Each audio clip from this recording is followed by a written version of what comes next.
I want our special surprise witness to actually say who he is, how he relates to this story.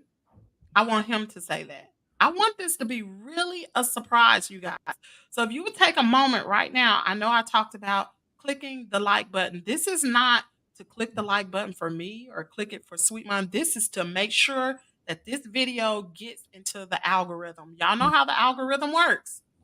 Whether you're watching from Facebook, you're watching from IG, or you're watching from YouTube, click the like button, make a comment so we can get this video in the algorithm so people can see this. This is important. Um, there's another thing that I want to click. Um,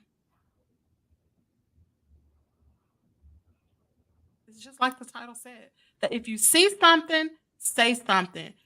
Do not stay silent. If you yourself have been abused, because this is not only for Chantel, this is for all the women and men who have been abused.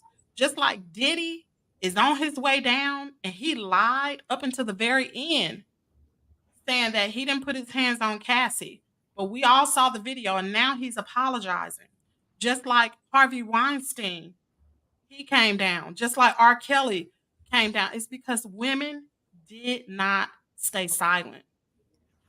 So if something like this has happened to you, do just like Chantel is doing. She never wavered from her story. She's been telling this story since she was a little girl. And you will hear some of that on tonight. You have anything else to say, sweet mom? All I can say is to the person, to the special guest, I want to say thank you for being here. Thank you for standing up for this young lady. She needed it. And the fact that me and Kimmy were once non-believers and we're here sticking up for her, me, Kimmy, Tina Lampo, and now you. Thank you so much. And I pray to God that more people come out and speak up for her. I do. So, without further ado, I'm going to bring the special guest onto the platform. Um, this particular person will tell you what his name is, how he relates to the story, who he is to Chantel, and he will say it in his own words. Well, hello, everybody. I'm Lorenzo, and some of you may be surprised to see me here because I just don't believe in a whole lot of social media platforms. However, how this story relates to me is because my niece is the wife of Clarence Freeman, my blood niece, my biological niece. She is the oldest grandchild of my mother's. She's my oldest brother's child. So I am here because when I first heard of this story, it bothered me so much, whereas I had to actually comment on this story on several other platforms that it aired prior to coming to Kimmy's world. When I first learned of the story, I was not good. However, I've heard it before several times. So without getting too far ahead of myself, let me back up to who I am. Like I said, I am the uncle of Clarence's current wife, his current wife, the one that you all saw in the Tasha K videos. I am her uncle. I'm her father's brother. And what I want to go, where I want to go from here is to tell you a little bit about my niece prior to her meeting Clarence. My niece, like I said, is the oldest grandchild. And if you have kids in your family, you know how important that is. To us, she was everything. Beautiful, smart. And when I say smart, not semi-smart, not A's and B's, she was a genius. And her life was beautiful. Mom and dad in the same household. Um, Mom and dad married. Matter of fact, her and I share the same birthday. And I believe her mom and dad married on the day after she was born. They could not wait to get out of the hospital. They brought the chaplain to the hospital room and he married them there because at that time my brother was in the military and he had to head back to his duty station. Nevertheless, her life prior to meeting Clarence was beautiful. Um, yes, I'm sure there were issues, mom and dad issues, daughter and mama, daughter and daddy, but still, she had a beautiful life. We wanted her to, you know how you have these aspirations for your children? She was the oldest grandchild for a while until my first son was born, and my junior, actually.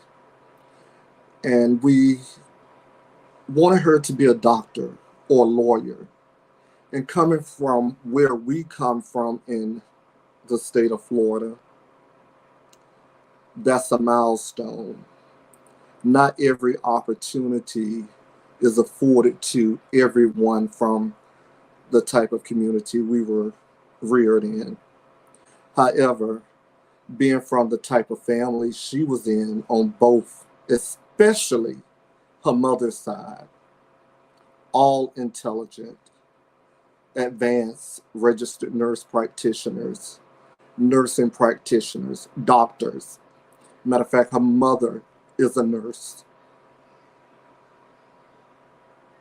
Cousins, nurses, professional football players, several cousins. So her life was not what it was said to be by Clarence. And it bothered me. It bothered me to the point where I had to reach out to my niece. And when I hung up with her, I reached out to Clarence.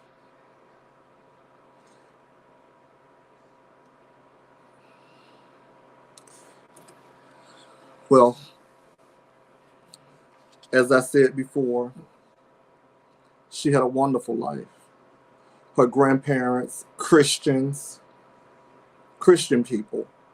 Her mother, family, especially her mother's side, all Christian people.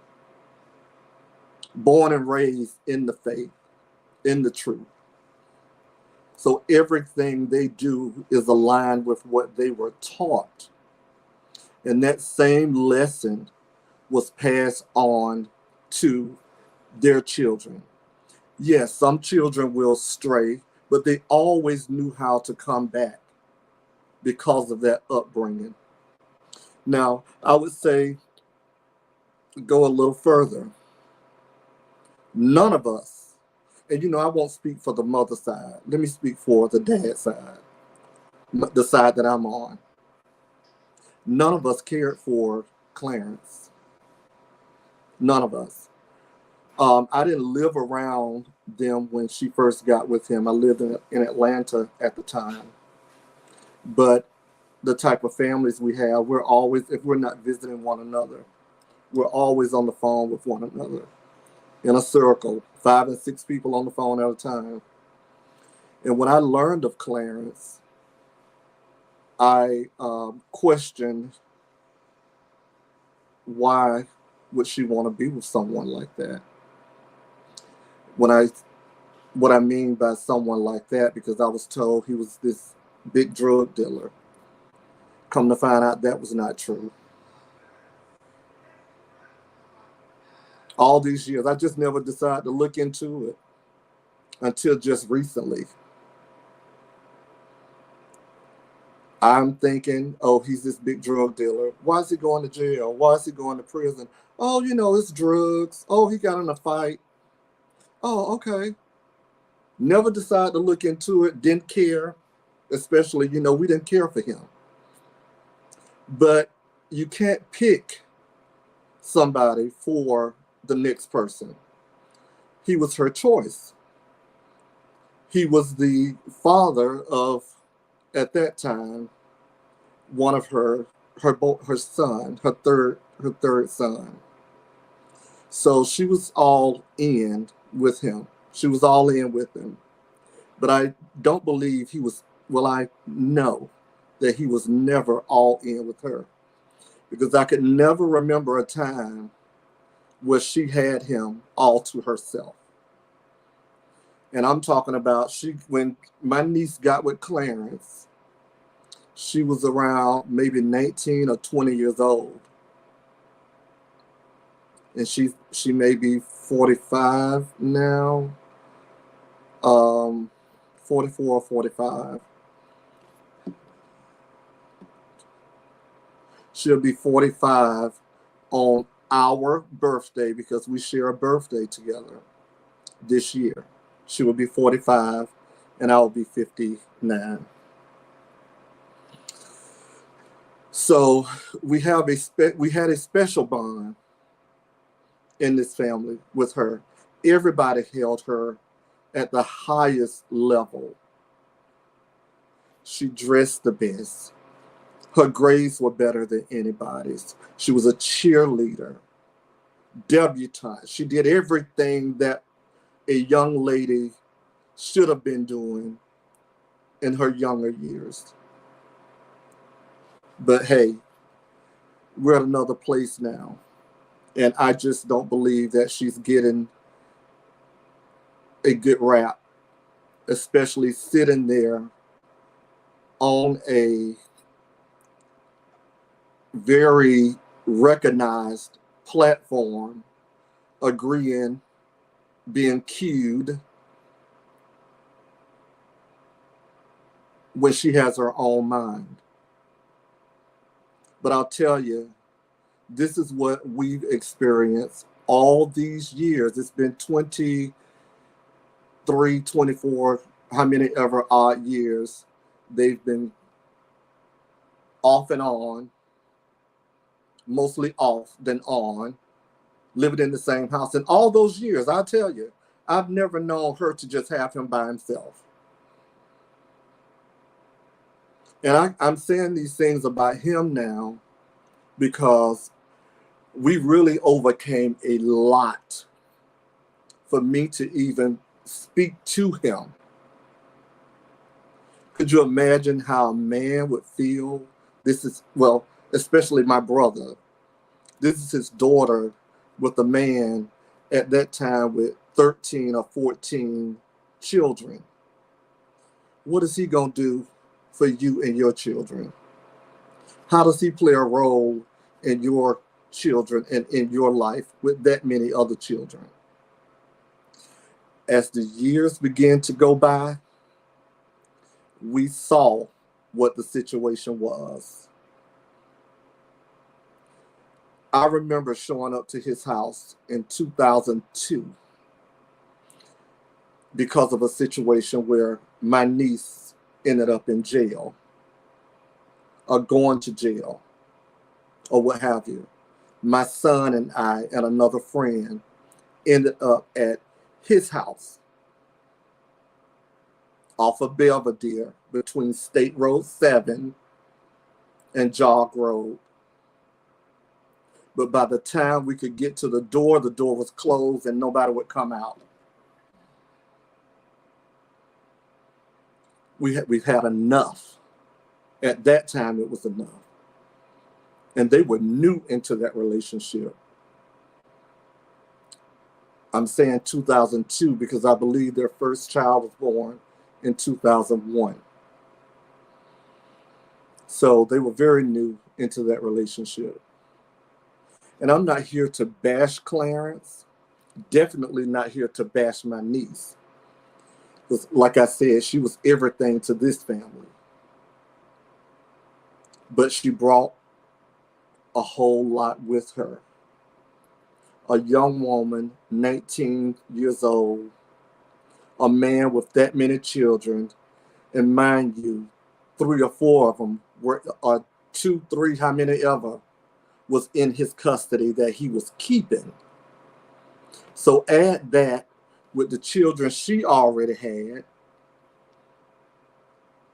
the one she had for him, his children, and him, with another wife, and probably another girlfriend or 2. That's who he was. She knew what he brought. As a matter of fact, one of the children were born, I believe, the same year as their first child. So like I said, she never had him to herself. And it's ridiculous.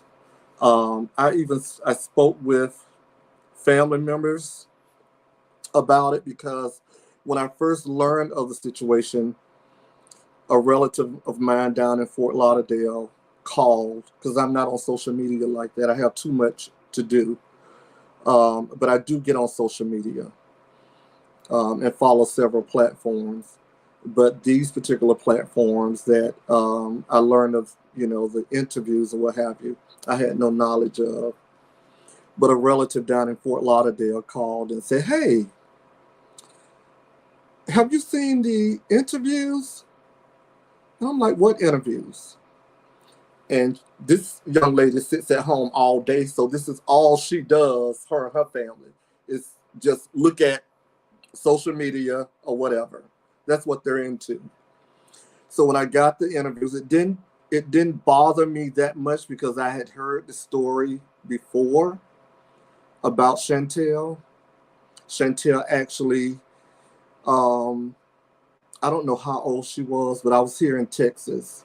I moved to Texas in 2010, and I believe Shantel came in 2008 or 9 with her dad and her siblings, and my niece followed shortly after them, and I followed shortly after my niece too. I lived in the Dallas area. My niece and her family were actually in Fort Worth, but maybe a couple of years after that, I don't know how old Chantel was, but I know that she was around maybe 15 years old, I would say, just to put an age there. I would say she was probably 15 or maybe 6. I don't believe she was 16 yet. That would have been a little too old. But however old she was, she came to me and another family member. We were actually on the phone together, and Chantel was saying that her dad had been touching her. Her dad molested her. I told my niece, "Did you have you ever heard of Clarence touching Chantel?" "Oh, she passed it off. Oh, that girl just a big liar. She's just a big liar. Now I wouldn't be with him if he was doing that to her, like that. Oh no, that's not me." Me knowing my niece, I'm like, "Oh, okay. I'm comfortable with what this niece says because I know darn well she wouldn't go for that." Moving on, family got involved and they said, "You know what? We're going to reach out to the system." And somehow or another, I know it wasn't me, but someone that was on that call, could have been on that call or not on that call, said, "You know what? I'm going to call Child Protective Services and get them in there." I didn't know of it until after the fact. And I'm like, I wonder who did it. I should have done it, but I didn't. But someone did it. But me hearing that they were in their life again because from what I hear, Child Protective Services was off and on in their life wherever they went as a result of the same accusations over and over again. Can I ask you a question, Lorenzo? Yes. During this particular time, what did you think once you knew what Shantel was alleging then? What was running through your mind, if you can recall back then? Well, what always, when I hear things like that, because of, I had met Chantel before, when they was much smaller. And I was always told that they were, they stare at you when they come around, the little kids or whatever, Clarence's kids. They stare and they look um, as if they were nervous or whatever, I guess because of the situation they were in. But they were a little stranger than most normal kids would be. So I'm thinking, okay, I'm hearing that, okay, those kids are special, they're special kids, they're not all there, they're, you know, a little troubled in the mind. So I just figured that, hey, this is one of those situations. And of course, knowing my niece, I just figured, okay, she wouldn't be with him if this was going on with Chantel. So I didn't. Those are my thoughts. Those were my thoughts on it. I just didn't feel that it was were viable. I didn't feel that her accusations were viable. I just thought they were just, this is who she is. This is who I heard she was, and all of that, all these years. Um,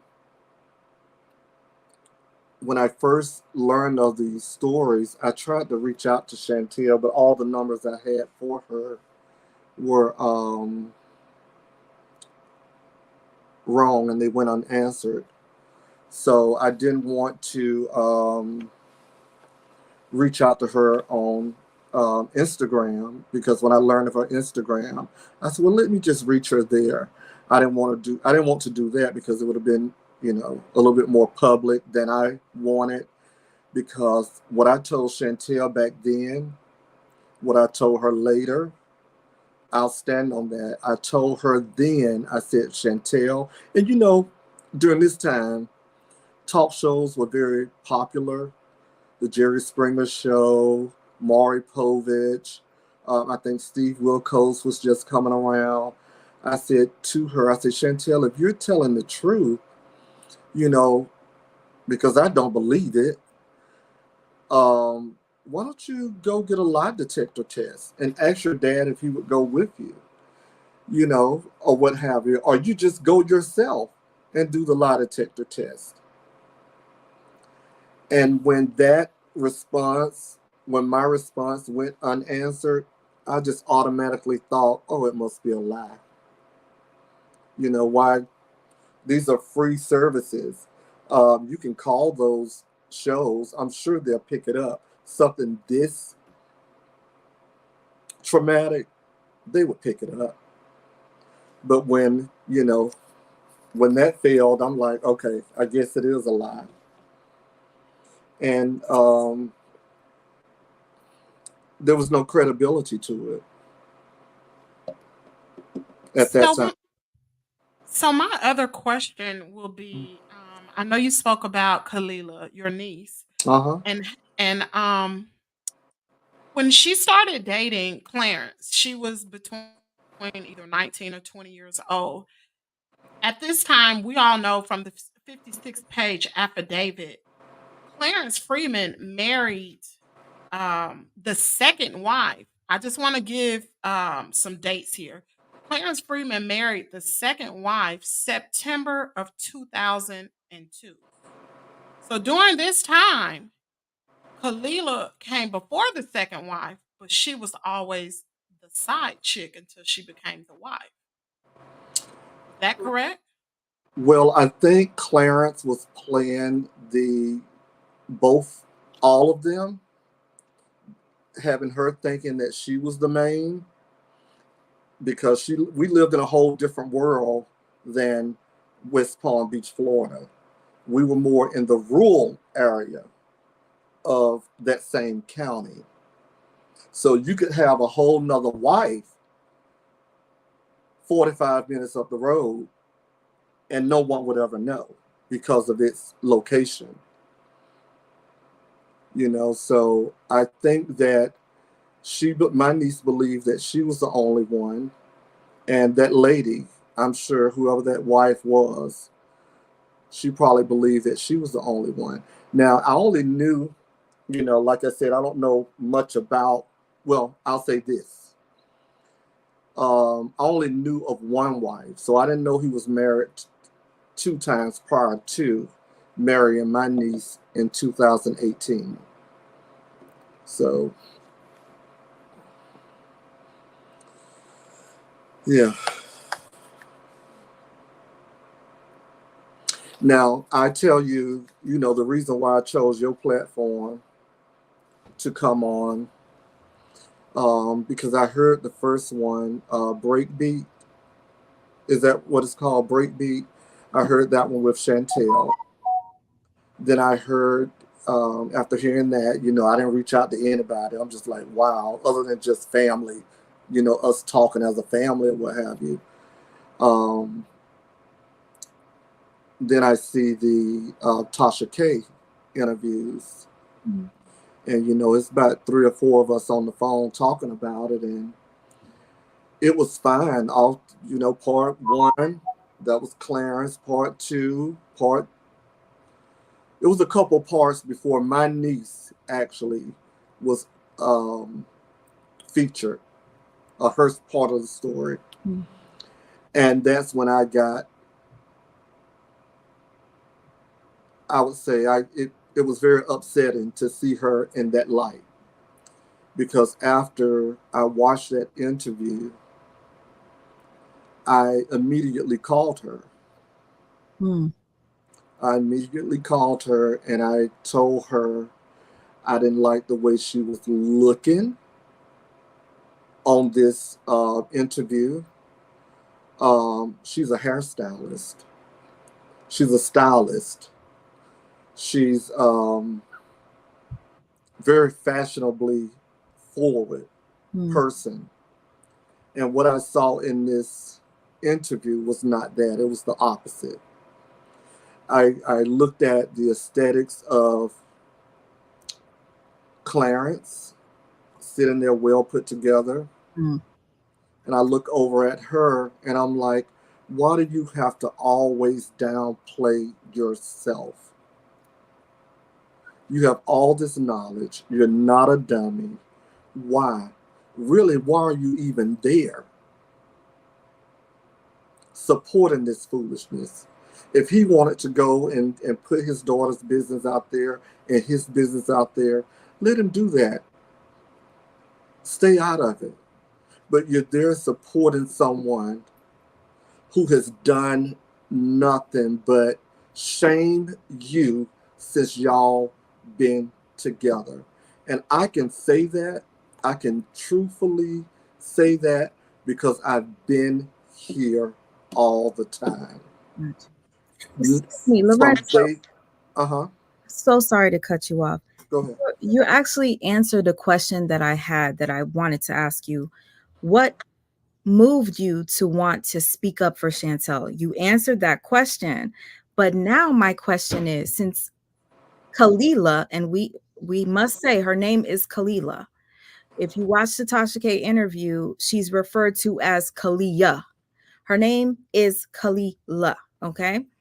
And you can explain to the people who gave her the name Khila. But my question to you is, being that that's your blood niece, do you have an idea of what her motive was to go on the Tasha K show to defend Clarence, especially being that he's her ex? Well, she's been a puppet for Clarence all these years. All these years. We've labeled him as a womanizer. And I don't know if that's the name for him, though. I don't know if that's the name for him, but we've labeled him a womanizer. And he's been just that since they've been together. I want to speak on what you mentioned in reference to the way Khila looked on that interview.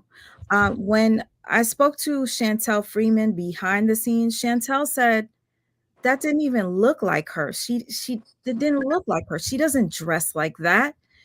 Um, she doesn't have a boyfriend. Like the things that Shantel said behind the scenes, I question. Like, and you're Well, answering the questions now, saying this was not your niece. well, let me back up a little bit. Like you say her name is Khila, not Khila. Her name is Khila. And I know that because my mother, my late mother, named her after Muhammad Ali's first wife, Khila. The Khila came after she met her husband. Oh, Leah. Oh, my name is Khila. I said, no, your name is Khila. No. They have it wrong on my birth certificate. Listen here, sweetheart. I don't know who you think you're talking to, but I know your mama and I know your daddy. Two intelligent geniuses. If your name was Khila, or even if it was pronounced Khila, it would have been that on your birth certificate. But I remember when they were picking out names, and my mom said, okay, I got all these names wrote down. What am I going to name my first grandchild? My mom was she was young, maybe 32 years old at that time. Oh, I'm going to name her Khila. I like that name. Khila, her middle name, and our shared last name. Wow. Seems pretty much controlling, if you ask me. Yeah, For because with someone to Aaliyah, change her name.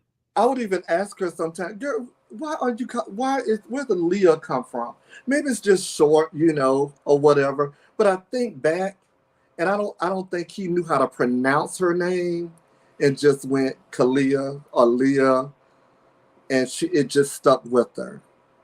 But if you go back home to where we're from, it's Leela in our family, or it's Kalila.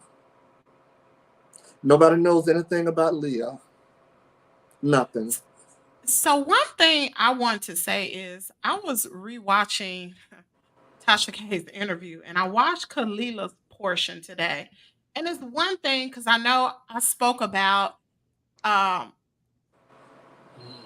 she seemed like a woman who was looking for a savior. Like Clarence was her savior. And she said this in an interview and it shocked me. She said she thought Clarence was her knight in shining armor. And when I heard that, I said, bingo, that's it.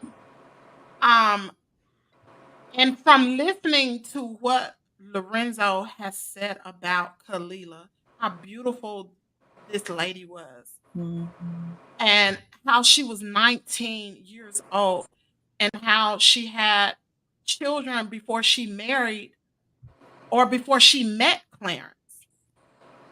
She was still a teenager herself. I mean, she was 19, either 19 or 20. She was young. I'm not Right. really for sure how old Clarence was, what, maybe 26 at the time?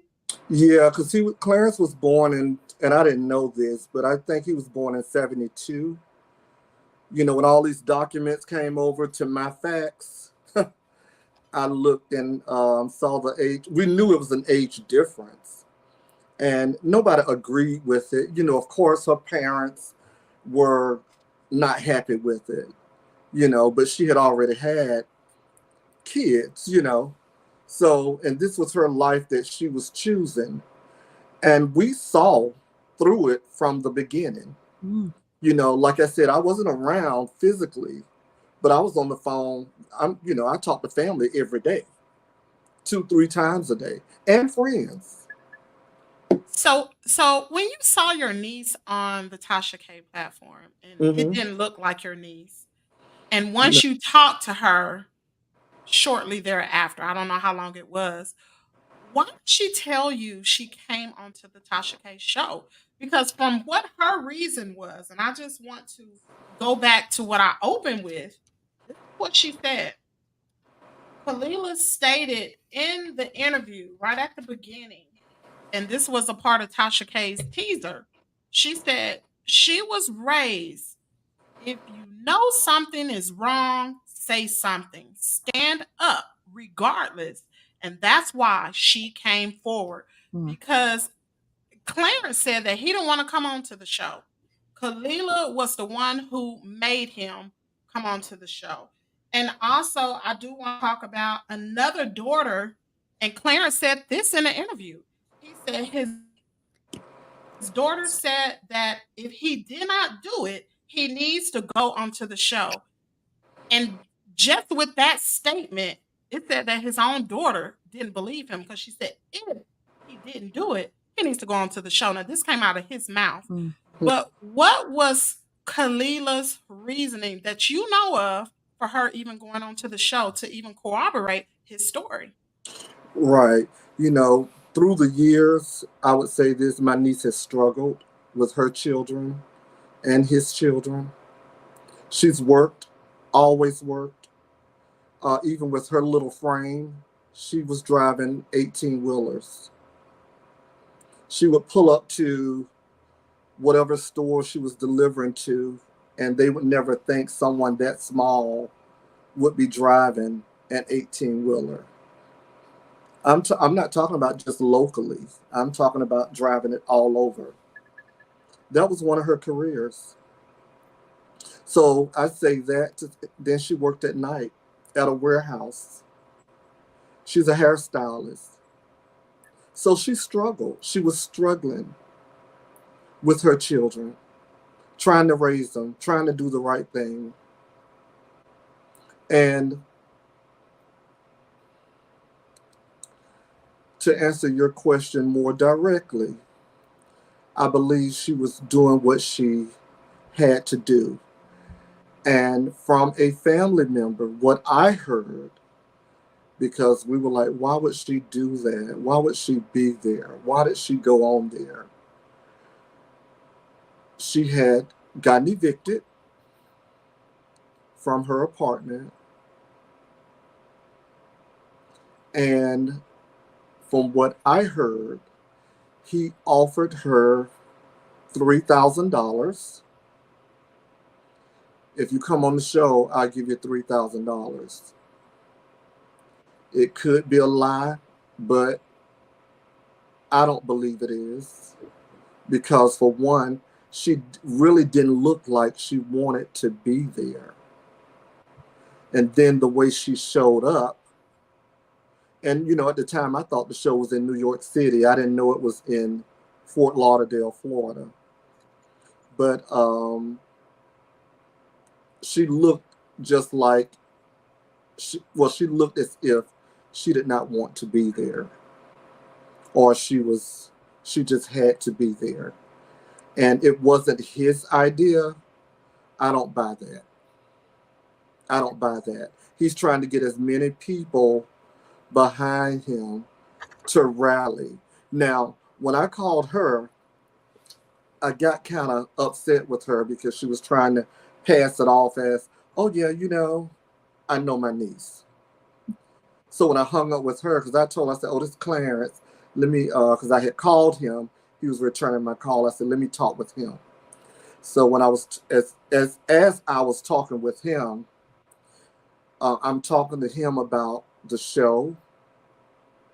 No, I'm talking to him about him posting underneath the tapings. And I told him, I said, Clarence, you look guilty. Stop trying to post under everything someone says. I said, it doesn't look right. You might be innocent. But with you trying to verify, clarify, put people on another note, defending yourself. I said, it's not, there's no time for that. You want to do something? Everybody involved need to take a lie detector test. Everybody involved in each of those episodes, take a lie detector test. Yeah, man, this is Clarence talking to me or responding. Man, I just want to kill myself. I just want to kill myself. My first thought when he said that was, my first thought, my niece would be probably better off. She could move on with her life. But I didn't say that. That didn't come out. But that was my first thought. And I tried to encourage him to go through the process and do the right thing. Take the lie detector test. Trust me, we've come a long way, Clarence and I. Her dad's family and Clarence, we've come a very long way to even be calling his name. So, Can I ask, oh, I'm so go sorry. ahead. Go ahead. Can I ask you, after you asked him to take a lie detector test, can you just give us a response of what he said? Only because we're familiar with what he has to say when asked, should you take a lie detector test to prove your innocence? Mm-hmm.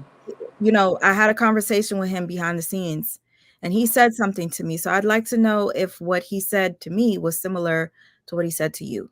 When you I don't really remember what his response was, but I know it was something that was passive because it didn't stick. My thing was to get off the phone with him, because when you start talking like that, I don't want to know anything about it. But I did, like I told you, me and my family, we're always in communication. And I said it on the phone to some family members, and it was like, "Oh, child, he always saying that. That don't bother us. He always saying that." I'm like, "What? He's maybe always saying that?" I could remind you, did he say something like, why would I have to take a lie detector test? I was exceptionally cleared. I had forensic tests done that cleared me. Did he say anything like that? No, he didn't say anything like that, because that would have stuck with me. That would have been a little bit too lengthy, and exceptionally cleared is not what people think it is when you're talking law and talking law Yeah. and rules of law. Now, I wouldn't have known that, because to me, exceptionally cleared mean cleared to satisfaction or very outstanding. Not until I got some paperwork on my desk and started reading and following the blogs and asking questions. So that's my learning of what exceptionally cleared really means. So I asked Shantel, when I spoke with her, I asked her, I said, well, why did it take this long for you to do something about it? Or, I reminded her of the conversation her and I had long time ago. And I told her, I said, I lost faith in that then. I just didn't believe her. I just didn't believe her. I didn't believe her even after watching the videos. I just didn't believe it.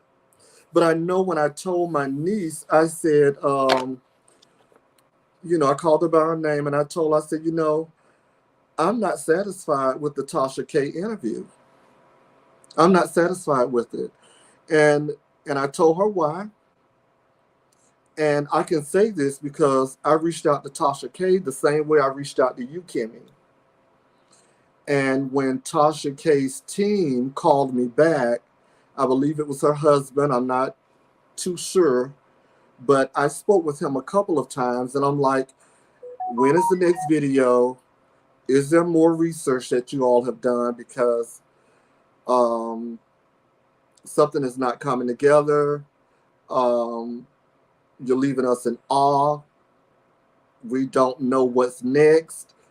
Do you have additional research to support what has been said already? Where are you getting your research? I mean, what is this? I said, this is my niece that's involved in this situation or whatever. He and I had a conversation before I got off the phone with them. He said, "Oh, do you want to come to the show?" And I said, "No, I can't come to New York. I'm sorry, I can't come to New York." He said, "Oh no, we're not in New York. We're in Florida. We're in Fort Lauderdale." And I'm like, "No, no, I don't think I need to be on anybody's show. But I'll just wait until the other material comes out that collaborates what has already been said." It never did. It never did. I mean, up until the point that I saw the videos, I was going to watch some additional ones last night, but I couldn't see any more after my niece. I mean, I'm a paid subscriber, but I just did not want to see any more on that story. So, do you believe Shantel? And what I made you believe her? what made me what made do I believe Shantel? Now I totally believe Shantel, and the reason why I believe Shantel is because, like I said in the previous videos that I watched, the research did not come together for me and others like me to a satisfaction or to where we were satisfied with the information that had already been passed on. But I asked my niece about this research and what made me further believe it, because my niece said to me, because I asked her, I said, "Where did this research come from?" I said, "Tasha K and them did a poor job, a sloppy job. What's going on? How could you be a part of that?" She said, "Well, I did the research and I sent all the research to Tasha K." I said, "You did the research?" I'm like, "Oh, okay." Remember, my niece is highly intelligent. So I know if you did the research like you're telling me you did, everything is going to come out. So just sit back, Lorenzo, and wait on this material that never materialized, at least to my satisfaction. And a family members who were viewing Kimmy's World, because I knew nothing about Kimmy's World, said, "Oh, you got to see it. You got to see it." This is maybe a couple days after the airing, a little longer after the airing. You just got to see it. I just never had time to really just sit down and go back and look. But when I did, and I requested the documents myself, and I'm looking at Kimmy's World, comparing the documents that was presented on one platform and the documents that was presented on Kimmy's World, and to see all of the missed information that could have been, I don't know why it looks one way on one document and it's totally omitted on the same identical document, same page. Some of the information is just taken out completely. So that So, means to me, my niece telling me that she sent her the research. So my question, niece, did you doctor up this document or these 56 pages, or how many other pages it is? Did you doctor up this information and send to her? Because if you did, you've taken out some things that were proven. That bothers me. Mm. so what Lorenzo and Sweet Mom can talk about this as well, but Sweet Mom actually put these two documents together. And as you can see, there are paragraphs that are omitted, and you can screenshot this if you like. Just press pause and screenshot it and enlarge it on your phone or on your tablet, computer, whatever. And you will be able to see Clarence has handwritten in places where the names have been redacted, victims' names have been redacted. And this is crucial information that I would say it had to be Khila, because she's the one from Lorenzo's testimony. She's the one that sent the documents to Tasha K. They're completely omitted. Do you have anything to say, Sweet Mom? Oh, yes. Although we're looking at these documents here, it actually is a bit worse. Clarence went on to Tasha K's platform for, I believe, a fifth interview. I could be wrong. He went on there a fifth time and he presented her with 9 pages of a document. And on a live that I was doing, I decided to use Clarence's documents and put them side by side. And I had somebody reading for me as I was looking through, and we found more redacted stuff. When I tell you, I will send you the stuff behind the scenes so you can see. You thought that was enough. That was nothing compared to, there's actually one page that is missing almost everything. It probably has like one paragraph and the entire page is missing. And that was a receipt that Tasha K put on her platform. And while we were live, I'm looking at Shantel's receipts, and I was in complete shock to see the blurriness of the documents that Clarence brought over to Tasha. They were extremely blurry, and a lot of things were redacted. Now, aside from us speaking on the actual documents, I just want to confirm to you that what you're saying in reference to your niece not looking like she wanted to be there, I watched that interview at least 3 times, and I noticed that your niece stated, after saying that she was the person that made him come to the show, she stated, "You over here got me over here and you don't even want to say nothing. You ain't even telling nothing." So when she said that, I'm like, you literally just said that Clarence made you come to the show and now he's not speaking. Which one is it? Did you convince Clarence to come to the show, or did he convince you to come to the show? So that was a little confusing for me to hear her say, "You had me come out here and you not even talking." Right, right. And, you know, I heard the very same thing, Sweet Mom. I heard the very same thing. That further solidified what I was already thinking. Why are you there? You're not supposed to be there. Um, but I do know who she is, and I know what he has done to her since they've been together. It's like So he's a puppet master. Changed her name and everything. Khila is her name, not Kalia. Let's No, get no, that no. clear. Khila. Right. And, you know, I was talking with a family member before all of this took place, and I said to this family member, I said, you know, I'm so glad that she's married, because if she wasn't married, we would still share the same last name. And with that last name, everybody in the world would know who she is, because we all share that same last name. And I said, I'm so glad that she's married. I would be so ashamed if anybody knew exactly who she was. But then I had to go back and think about what I was saying. I was like, you know what, Lorenzo, you're doing a disservice. I know it's embarrassing, very disheartening. It needs to be public like this, so that whoever else is going through this, they can see it firsthand, how to respond and where they need to go.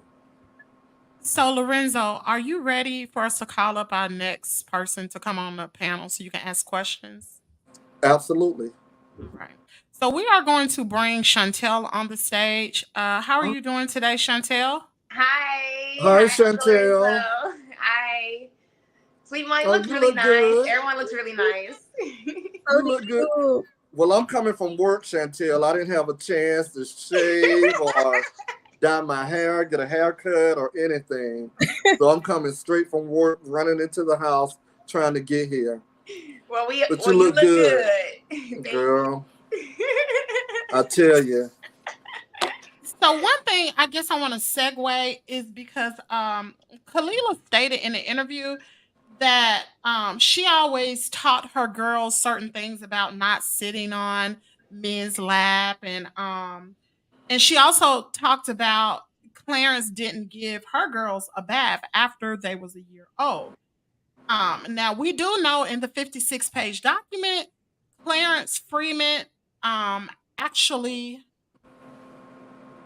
he examined 7-year-old Shantel Freeman. He had her to pull her pants down and to examine between her legs to make sure she was in fact still a virgin.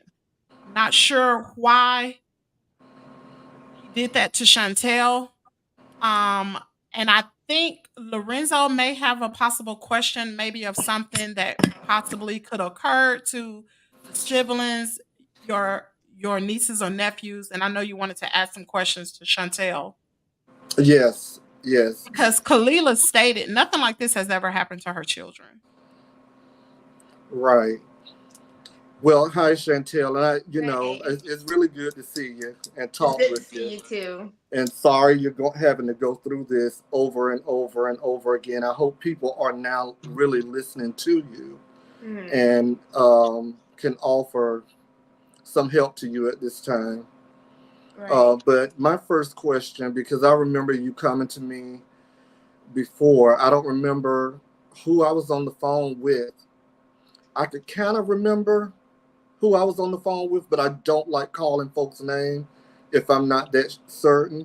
And then I don't want to involve anybody else.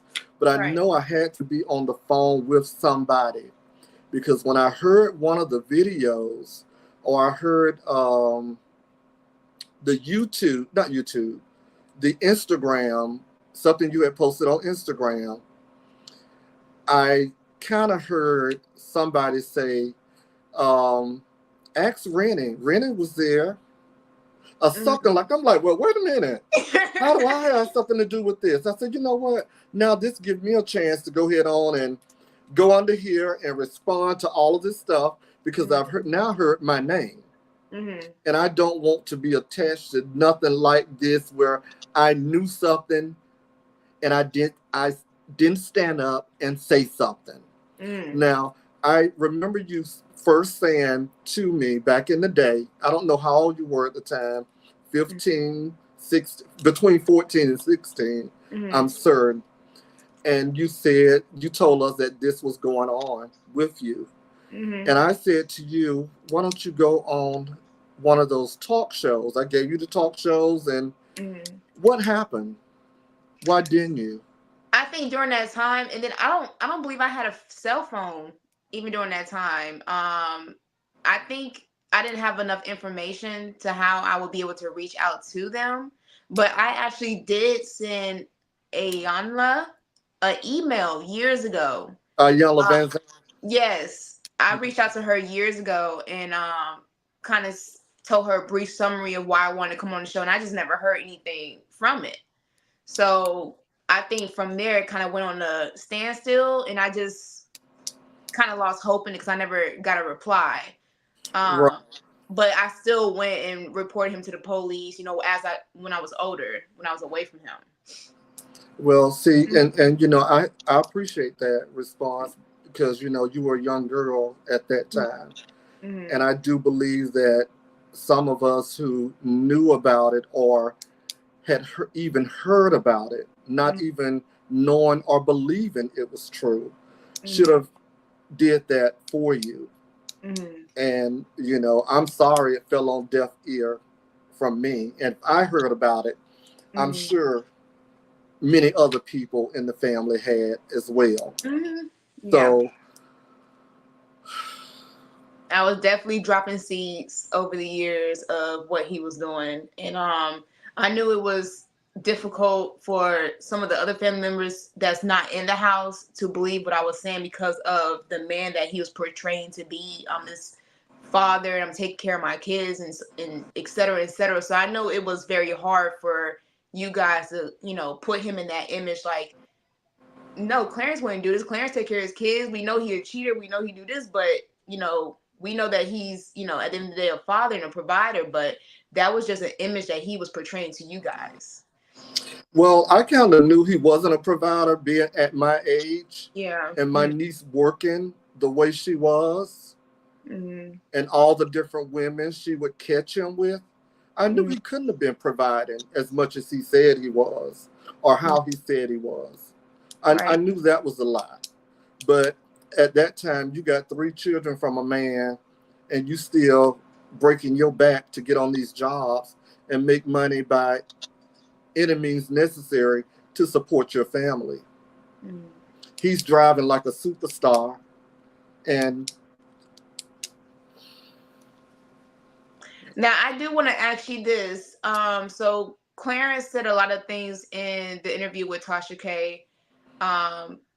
He was stating that I was prostituting at the age of 12 and, had all these tricks and stuff like that. Over the years of, you being around, have you ever heard anyone or any family member mention that I was prostituting and I was, doing those things that Clarence was saying in the video? I heard that in the video, Shantel, but that was my first time hearing that. I had not heard that all the other accusations were there, but I had never heard that you were a prostitute. Yeah, I mean, when were you prostituting? Exactly. I mean, I know. The thing was, I was never prostituting. Like, Clarence was very strict on me.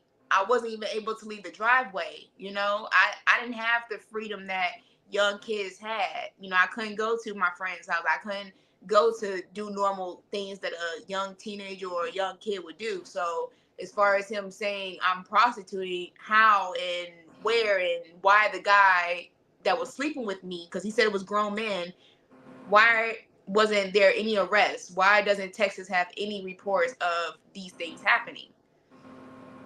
Yeah, Chantel, that was my first time hearing that. I had never heard that until then. And even nobody in my family had ever heard it. So unless somebody went and secretly told them, and they would have told me, they knew I was coming here this evening. My brother didn't know. Khila's dad didn't know, because I didn't want to bother him with all this stuff that's going on now.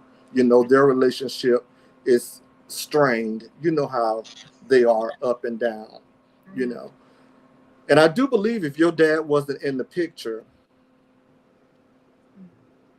that their relationship would be much better. Yeah. So one thing, Clarence and Khila both said that no other child in the family have ever had any sort of abuse. So why would Shantel, where would this come from? Now, Lorenzo, have you heard of any chatter in your family about any other child besides Shantel having anything to occur? You know what? I'm glad you touched on that, because that was part of my sermon. And Shantel, I'm glad you're here. I really am glad you're here. And this has been a question in our family, because we've heard it. We've heard it. So if you know anything about it, please share it with me. And I'm going to give you a scenario. There was a child born while Khila, Lord Jesus, I call my niece's name, while Khila and Clarence were living, I think, on Karen Street. There was a child born. It was in Fort Worth, but I know there was a child born by one of Clarence's women while him and Khila were together. Yeah. And a little boy. I know you're talking about. beautiful little boy. Uncle Rennie, I want a skateboard for Christmas. Yeah. Is that all you want, a skateboard? Oh, hell, I could do that. Let me get you an electric one so you could just stand on it and let it do all the work.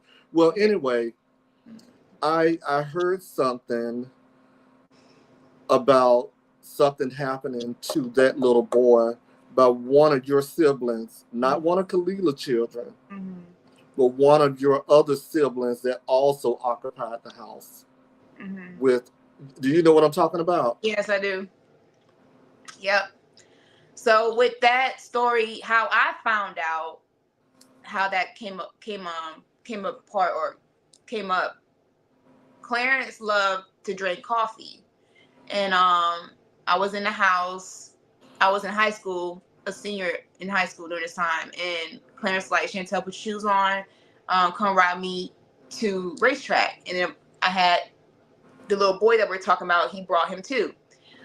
He had been about 1 or 2 years old during that time. And we were at the racetrack. We stopped at the pump and he was like, I got something to tell you. And I was like, what? What is it? So then he pulls up this video on his smart watch. And it's a video of my little brother confessing. I guess Clarence beat him or whatever. He confessed. He was like saying that he had touched or molested my baby brother. And in the video, Clarence is asking him, what did you do to such and such? What did you do to such and such? And you can hear him, you can see him confessing what he did. And he said the reason why he did it because it was a form of punishment that, you know, my baby brother at the time wouldn't stop crying. Or it was something that he was doing. So he thought that that was an appropriate way to punish him by molesting him anally. Yeah, so that is true. There's other allegations that are true as well that I have messages with. Wait a minute. Let me ask you something. Did the child's mother ever find out about it? No, and I tried to tell her. I tried to tell her about it, and it's like she's not listening, or she never even like asked me questions, or she's just ignoring like the messages that I've been sending her or trying to tell her. But no, she never asked any questions about it or anything like that. There was a phone conversation between Clarence and my little brother's mom at the time, because the reasoning of why there was blood in my baby brother's diaper, my little brother, he tried to say that when he changed him, he had a rash. So that was his excuse to Clarence, that he had a rash and he was bleeding a little bit down there. So Clarence called. You hear it? Mm-hmm. Oh, so, I'm sorry. Go ahead, John. Yeah. So Clarence called my baby brother mom and asked her, do you know anything about such and such having a diaper rash? And she was like, no. And I guess 2 to 2 clicked in his head. So he told her, he was like, okay, well, I was just curious because, you know, such and such said he had a diaper rash. Well, let me go check. So he tried to play it off because he knew what it was, but he didn't want her to know what it was because, you know, you have to report that. So that's how he got the confession out of him by, you know, beating him or whatever. And then when we came home from school, that's when we saw the kitchen was in disarray. But at that time, we didn't know. We didn't know what had happened until he took me to that gas station. So then that's when it all started making sense. You said the kitchen was in disarray, like the chairs? Yeah, like I guess he was throwing him somebody around. Had been fighting? Yeah, because the cabinets was, like, some of the cabinets was broken off and everything. It was a mess. Yeah, it was a mess. But he never reported, never put the boy in therapy because, as you know, he went to his next victim. And yeah. Wait a minute. Let me.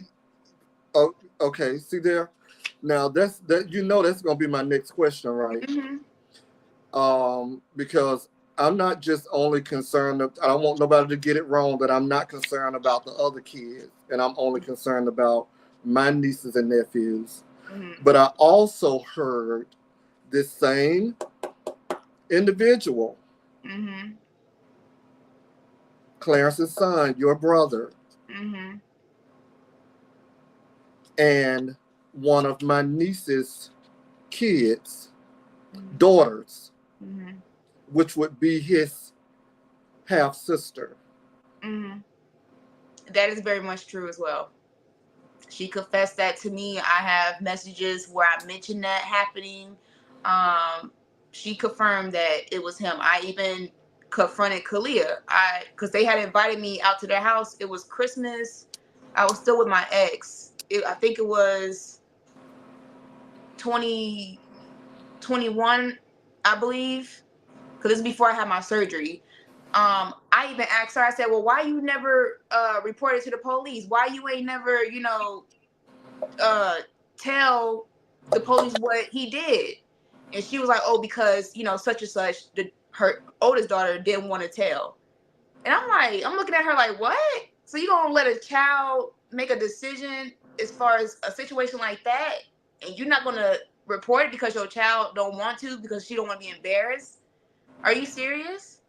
So like, I was just disgusted with her answer, and They over. all need to be in jail, is what Yeah. I'm saying. They Mm-hmm. all need to be in jail Because because it's like they just didn't have a chance.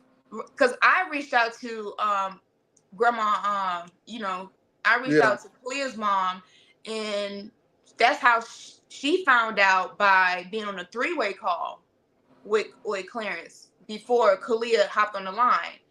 When Khila called, Clarence was like, oh, well, here's your daughter. She's coming on the line, or she's calling right now. So that's when he merged it, not knowing what was going to come out of Khila's mouth. She said, why you didn't tell me that such and such was raping on such and such? And then he heard and hung up.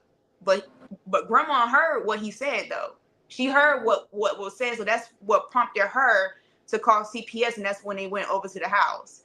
And then, of course, Clarence had them all coerce and coach on what to say. So the findings were nothing was found.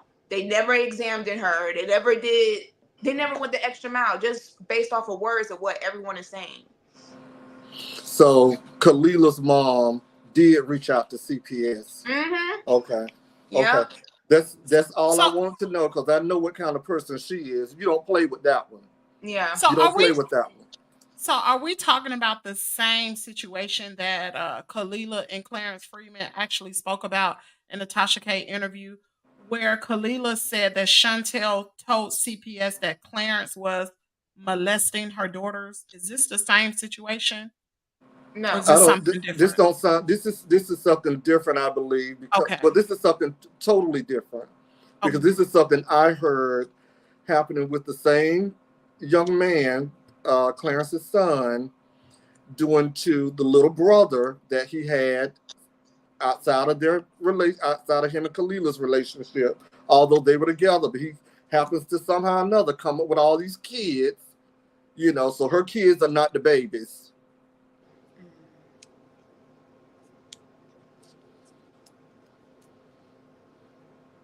I just wanted to add on to this. A lot of people probably don't recognize the signs of grooming. Lorenzo, did you find it odd that when Clarence was speaking on his relationship with Shantel, that he said that he would provide her with nothing but name brand,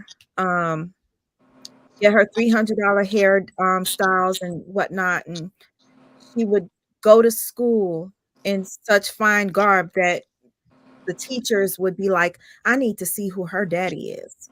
And then when we think about your niece and how, he treats your niece, it's like Shantel was almost like his girl, his woman, the way he was treating her. Why are you sending her to school with name brand Chanel bags and stuff like that? Like, I think he was more soliciting himself or marketing himself versus actuality. I don't know if he's giving Shantel that or not. I wasn't in their home.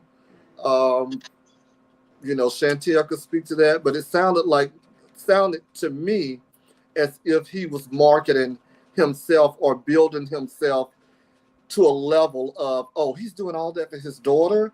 Women would see or say, women who has no aspirations, which is like, the common woman that he would date.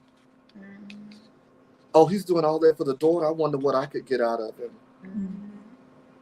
I think he was marketing himself. And if you go back and look at some of those postings he did, does that sound like a man who has someone? Now he's married to my niece, but he's living with someone else. For 3 years. And when my niece caught him with this same lady, he's always told my niece, oh, I don't like big women. Oh, I don't like, and my niece would say, oh, Clarence, if she big, honey, Clarence ain't gonna be with no. But from what I hear, I never met the lady, that she's not a petite woman. And matter of fact, she was driving the same identical vehicle that my niece was driving at the time the situation came to light, which was a red Honda Accord. So one thing I want to say, when Khila was giving her interview with Tasha K, and I'm just gonna go back to it because sometimes you have to use people's words against them. Khila stated that she was sick of Shantel, and she told Clarence to call Tasha K because Shantel needed to be stopped.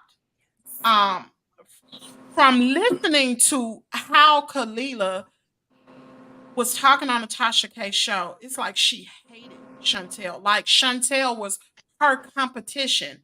Now, Lorenzo, could you talk about how Clarence would refer to your niece Khila? What he would say about her color and what she looked like? Well, she was black. She was black. She was dark. He don't usually date dark-skinned women. And not go ahead. I didn't only hear this. He was saying jokingly or whatever, and you would look at her like, Khila? Oh, child, that's Clint. Okay. Just really tearing her down. And not only Shantel was not lying when Shantel says he picks out the women that are weaker. And no disrespect to your niece, but her self-esteem had to be pretty low to accept that type of, treatment, behavior. Right. Sorry, Kimmy.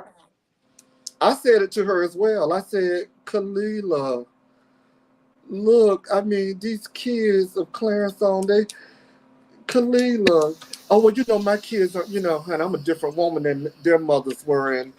And as time went on, the couple of years, and this year started passing, like, niece, remember what you told me? You're different. You're different, niece. Why are you taking this? When you gonna get out like the rest of them did? They were smart enough to leave. Why you still there?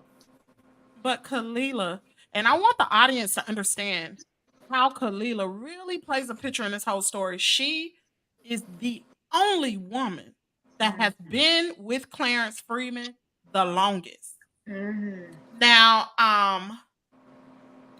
a lot of times when the alleged abuse. Now, first of all, I do want to bring out that with that 56-page document, Khila was not in the home with Shantel Freeman during this time. So if you remember, she never spoke about what happened in the beginning. She spoke about when Shantel was older. But she couldn't attest to that. Now, she may have been in the picture, but she was not living with Clarence at that particular time because Clarence had another wife. Although she may have been pregnant, allegedly, during the same time the second wife was pregnant, she still was not in the same home with Clarence and Shantel. So she cannot speak to what happened in the beginning and how this really got kicked off. Go ahead, sweet mom. I know you want to say something. Oh no, I just to go back to the colorism aspect. I just wanted to point this out. we speak of projection when we look at the Tasha K interview with Clarence. There were a lot of things that he projected onto Shantel. He projected the STDs. He projected so many things to the point where now that it's dawning on me, he said that Shantel was a colorist and so was her mother. But when I had a conversation with Mr. Freeman, me along with Tina Lampo, that's in the chat right now, he kept going on and on and on how all the women wanted him because he was light skinned and they just wanted babies with him to have light skinned babies with good hair. He just kept talking about his skin complexion to the point where it was a little uncomfortable. But then when he was talking on the Tasha K show, he was down in Chantel's mother and saying Chantel mother preferred Chantel because Chantel was lighter skinned. Shantel got the better treatment because she was lighter skinned. Shantel, this light. Now that I think about it, out of all the female children that Tasha K and Clarence stated were not victims, I think Shantel was the only light skinned one. I think Shantel was chosen because he wanted, there was something within you, Shantel, that made him choose you out of all the other siblings. And She had no one advocating for her. Her mother was not there. thank you. Khila was there. And there's some colorism in there as well, because you said that he's not into darker skinned women, right? I don't think Chantel's siblings are as light as her. You correct me if I'm wrong. I'm the lightest out of all of them. Yes. You know what? I'm gonna say this. I was doing some more notes this morning, and Clarence claimed that he was a little boy when most of his kids were being made. He said that he had the skin color and the hair, and they meaning the women wanted pretty babies by him. And he also stated that most of his baby mamas were right now between the age of 65 and almost 70. Those women did not stay. They couldn't be groomed. They couldn't be molded. But remember, Khila was 19 years, 19 or either 20. He molded her in who she is. He broke her down. He broke her down. And then I also want to bring up where in the Tasha K video where Khila said that when she met him, she had 2 kids, but she had, her oldest son during the time. So he was a provider. He was a good father. So when she met him, he made her life easier. So with that being said, you're willing to cover up for this man, knowing that your other 2 kids that you share with him is some reason popping up with sores on their mouths. You will go as far as covering up your own children. What? And the things that's happening with your own children just because this man that you feel like is providing this lifestyle for you. And I think that's very sickening. What are the kids, Shantel? So everyone knows, I have. Oh Lord. No. We don't have to talk about you now. I'm talking about which other kids. I'm a part of his kids, so including me. So 4 kids, we all have the same disease. And her 2 children that she shared with Clarence also have the same disease on their mouths. The last 2 kids? Her oldest daughter and 3rd son, the son that she shared with Clarence. And I have visually seen that with my own eyes. And Clarence never took them to the hospital, never gave them treatment, never did anything. But now we all know why, because he has that disease. Shantel, can you elaborate on the 18-month-old? Oh, I was about to get to that. So I have another sibling, which I saw the medical documents and the reports from what her mom showed me at 18 months. And it's documented because it was during his visitation time. She was with him. She got sick. He was not supposed to bring her back home yet because it was his visitation time. He brought her home and he was panicking tomorrow. She's sick and stuff like that. I'm dropping her off to you early. So Can you say what exactly he said she was doing and why he dropped her off? she was banging her head on the wall, just doing stuff like that. So she kept doing that same behavior with her mom. So her mom was like, "Oh hell no, I'm not taking my child to the hospital," because she started breaking out with rashes and stuff, on her mouth and face. So she said she took my little sister to the hospital, and at 18 months, she was diagnosed with the same disease that Clarence I have, and his other two children have. But what was interesting to me, because I know he has a rebuttal or an excuse or answer for everything, why is it documented that it was also in her esophagus? Your esophagus, that's your throat. Okay? Something had to be in your mouth, in your throat, for them to detect the disease there as well. So, 1 + 1 = 2. So that lets y'all know I wasn't the only one. I'm not the only one that he violated. So I do want to say some things about what Shantel was saying. If you all remember in that 56-page document, the ex-wife during the time, she actually stated to the detective that Shantel had mouth blisters on the outside of her mouth. Now, if y'all remember, I said that the system failed Chantel because never once was it tested to see what exactly was it. Now, we all know Clarence at the time doing this 56-page affidavit, Clarence had herpes in the document. There's also one other thing I want to respond to this question. Someone asked, did Lorenzo ever hear from his niece or anyone else that Clarence may have been victimized himself as a kid or at some point? And I'm going to bring in a receipt. This is from allegedly the ex-girlfriend. Now we've already done a video about this. You can screenshot this particular text message, but this is between the blue is the ex-girlfriend, the gray is Clarence Freeman. Clarence Freeman goes into the story about how his aunt tied him to a tree, and you can read the rest. I don't want to read that. Yeah. But you can read the rest. So he alleges to an ex-girlfriend that he himself was tied to a tree and he was violated.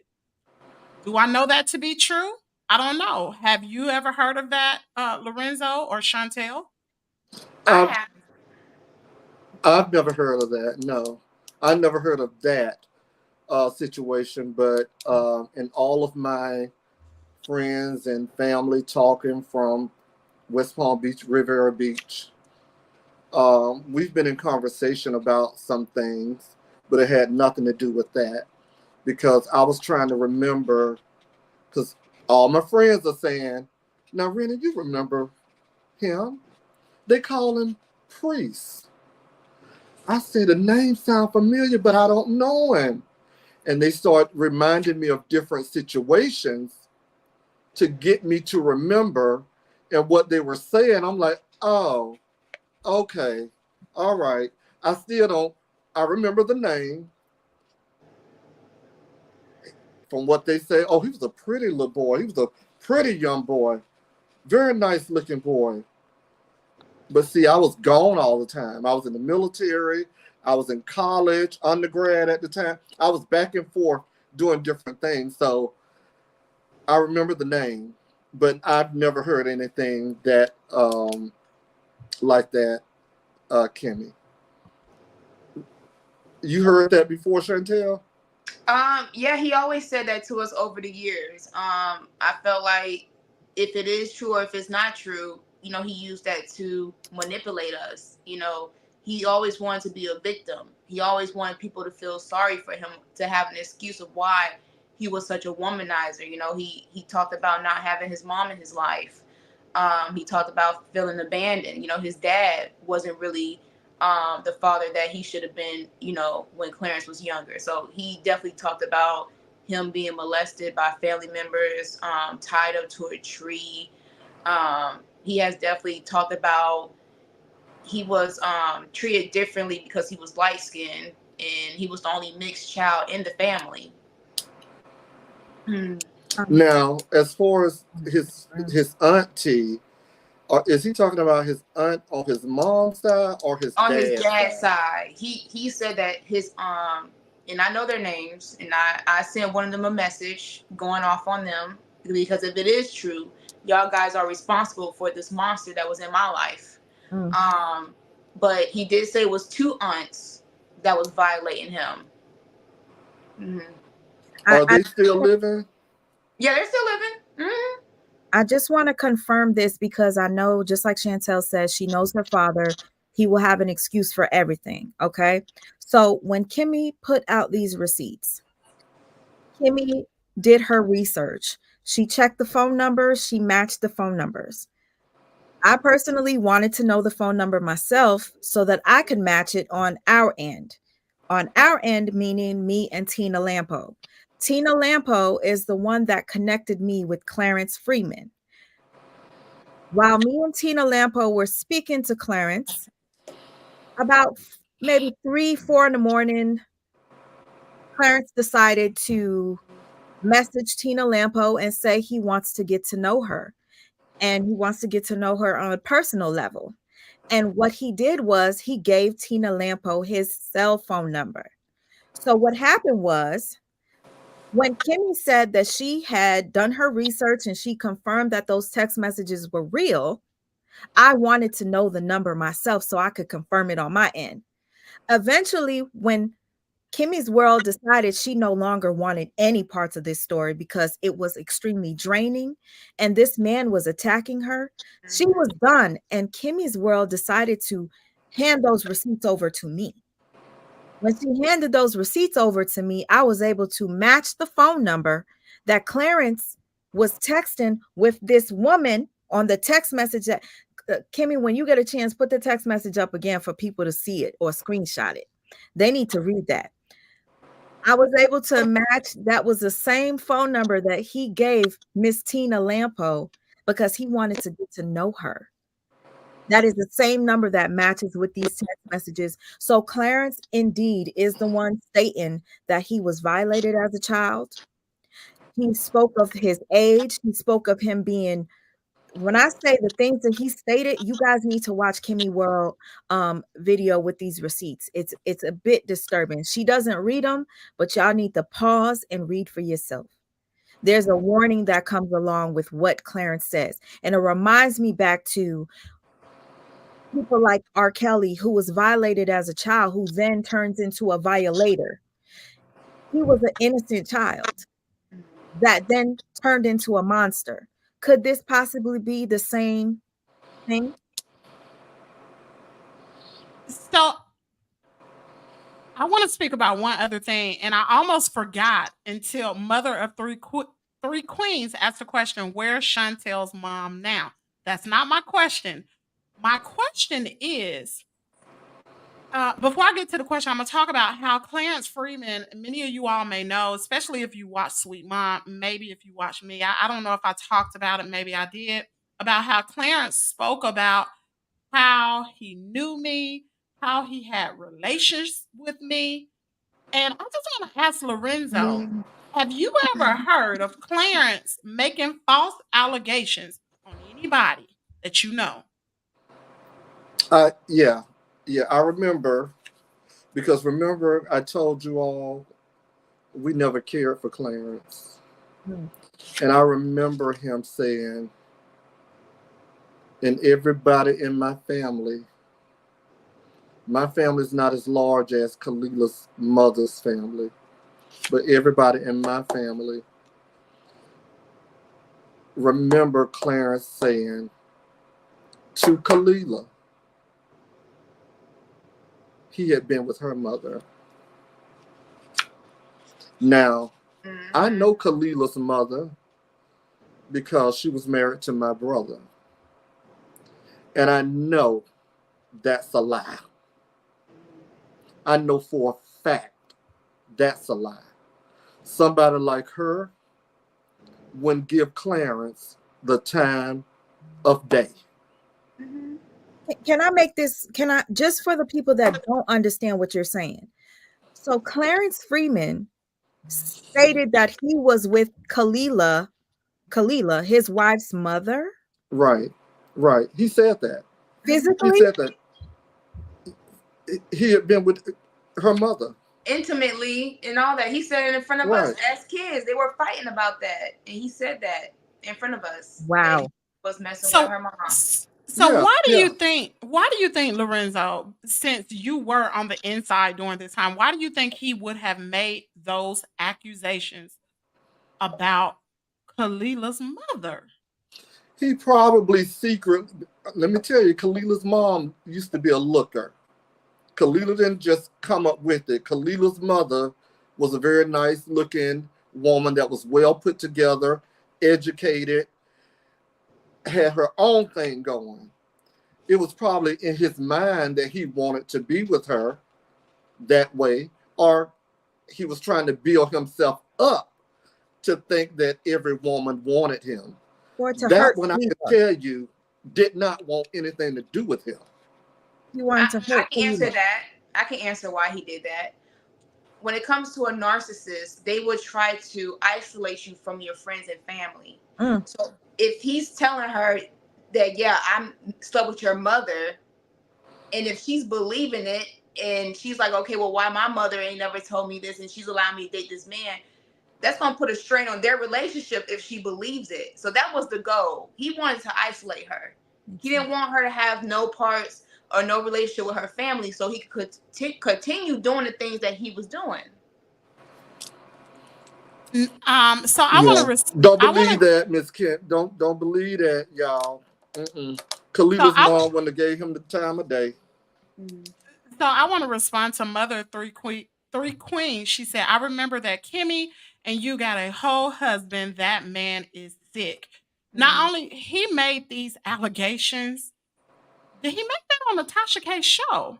He made the allegations. He made them on her platform under the In comment the comment area. Now, So what's disturbing about, and I'm so sorry to cut you off. I have go ahead, to girl. this because it's very important that people know this because they don't have access to the actual site. What's extremely disturbing is that he went under the comment section of Tasha K's videos defending him, and he posted a photo of himself. In the photo was almost like, how do I describe it? It was very sexual, very. Was it like he was soliciting? soliciting. Yeah. So in that photo, he's posed in a way, it's almost like a sexual way. And he says, Kimmy, do you remember this picture? You remember this picture? Do you remember how I felt when I was inside of you? He was saying things like this in the comment section. Oh, you remember what it felt like to be with me? Because, you know, we were together and now you're just scorned because I chose Leah and not you. And he said I was jealous of Khila. Now, what I do want to make clear, I am married. I've never lived at the same time where Clarence Freeman lives. I've never heard of a Clarence Freeman until I watched the Tasha K show. I don't know him. I am a married woman. And to be quite frank, I wouldn't look his way. Would not look his way. Many of you all know or don't know, I am a United States veteran. I have integrity. I do. And that is real high on my list. I've never. So I just wanted to say that. But what Clarence was trying to do was discredit me as a content creator because at that particular time, no one was speaking up for Shantel. Matter of fact, he wasn't going to come back on the Tasha K show at all. He wasn't coming back. And I have proof because he was messaging us, me and Tina Lampo. Tina Lampo is behind the scenes sending me receipts. He messaged her at 3:46 a.m. with his phone number, says, I want to get to know you. He said he no longer wanted any parts of this. He wanted us, he's like, I can't wait to see what you guys have in store. Like he wanted to see me and Tina Lampo defend him. But after Wow. that conversation and after Tina received these flirtatious messages from him, she was very uncomfortable. And Tina said, I don't want to talk to him anymore. Like, why is he messaging me at 3:40 something in the morning talking about he want to get to know me? And I said, write him back. She did not want to. And around 4 in the morning on my end, Mr. Clarence Freeman is liking my photos on Facebook at 4 in the morning. I will say this, there was a receipt that Shantel shared. And I know some people might say, "Oh, it's not a big deal. This is old." But back in 2018, there was a woman that posted Clarence's photo and his information. And it was a warning to women, okay? I don't even know if I have it on my phone right now, but it was a warning to women basically stating, if you see this man, okay, here it goes. It says, when you Google your womanizing deadbeat daddy. This is somebody that That's my sister who shared that post. Yeah. okay. Mm-hmm. So on the post, it says January 21st, 2018, Clarence Freeman, Fort Worth, Texas. It says Clarence Freeman, hashtag free organics, I guess is his business or was his business at the time. It says Clarence Freeman is a liar, a cheat, a user. He dates women for 2 or 3 months. He asks for money and says he has 5 kids at home and he needs help, but never tells you about the woman that lives with him. He got a house built off of money from women. When he says, I'll pay you back, he doesn't. He blocks your calls and you from social media or any way of contacting him. He says women pay him just to be in his presence, and he doesn't sleep around. If he was sleeping with me and he lives with someone, he sleeps around. When confronted with his lies, he gets angry and calls you bad names and tries to put you down. He has a record as long as your arm. He'll also say if another woman, he'll also say if another woman he's been scamming. Oh, you have it. Oh my goodness. Uh, he'll also say if another woman he's been scamming has the same pictures as you, that she got them off of the internet. LOL. Just another lie. I have pictures from his childhood and nudes that are not on the internet. Okay. This was from 2018. Oh, and one more thing that I must say. Back in 2013, I believe it was, it could, please correct me, Shantel, if I'm wrong. Shantel received a message from Clarence's ex-wife. Yeah. And in the message back in 2013, the wife stated, after Shantel said, please, I want to see my sibling. Can you bring our sibling around? The mother said, that will never happen. I will never bring your sibling around that man again. Remember what he did to you, Shantel. You remember, right? I remember that. That was his ex-wife, the second wife. His ex-wife wrote that to Shantel back in 2013. Yeah. What did she mean when she said, I will never allow my child around that man after what he did to you, Shantel? She what that means is she knew what he did to me, and in the 56-page documentation, that's his ex-wife. That's in those reports. So she was able to find out the truth about what really happened to me. I was never prostituted by my mother. My mother never sold my body. And as far as the STD that they discovered during that time, she thought that that came from my mom's prostituting me. But at that time, I wasn't tested and nor was it documented. So Clarence, how did you know to tell your wife about this STD? And it was never even tested or documented at that time because he wasn't being investigated. Now that's in the 56-page document. So if you ain't give it to me, how did you know to tell your wife that?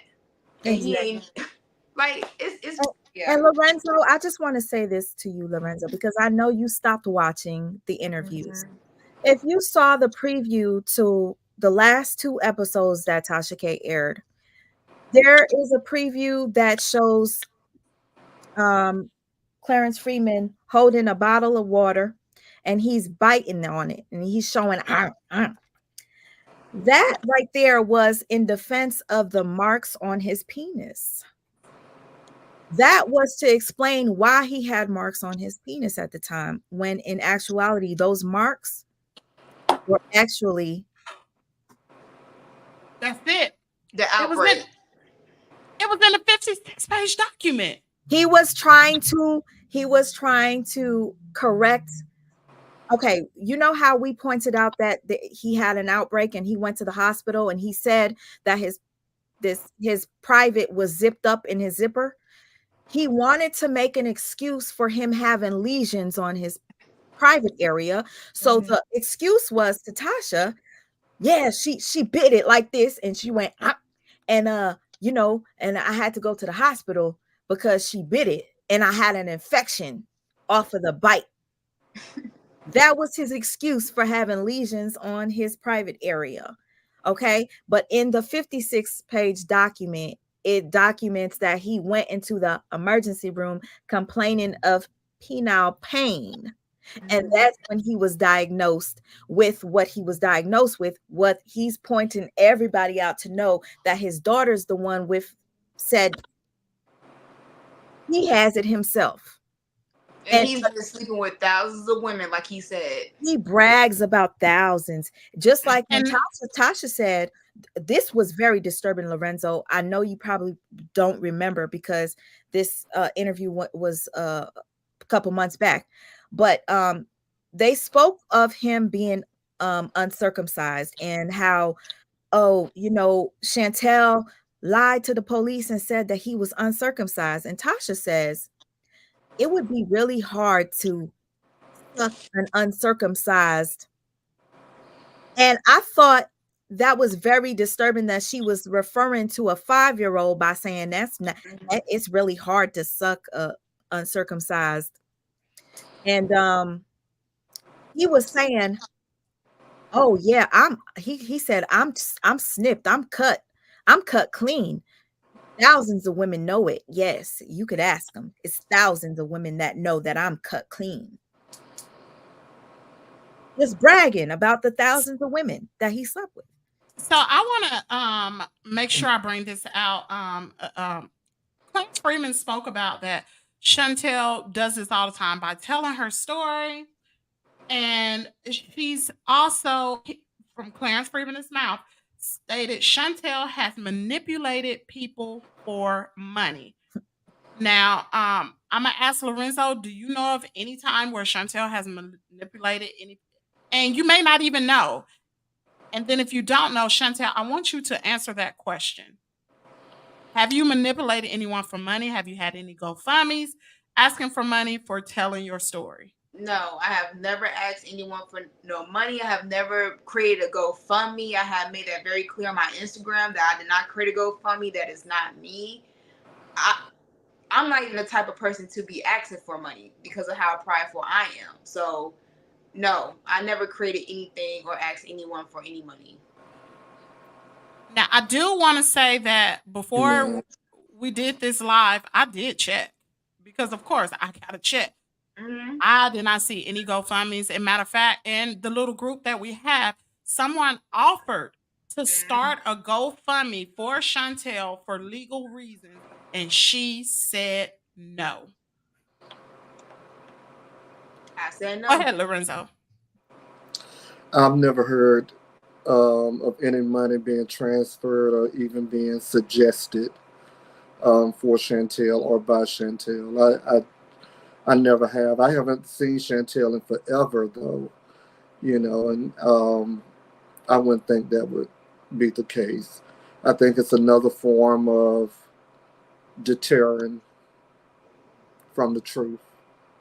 Now, Now, I do. Oh, go ahead, Chantel. I'm sorry. Um, I do want to go more into detail just to show his characteristics a little bit better. Um, Lorenzo, you said you never heard directly the things that he will say to Khila, but what are the things that you have heard through family of, like the name calling, and what particular words he would use to degrade her and belittle her? Nothing I would hear about. I mean, I'm sure he said some things, but he wouldn't say anything in front of us other than what I've mentioned. Mm-hmm. Yeah. So no, I think he was smarter than that. Mm-hmm. But what are the things that you have heard as far as like him calling her?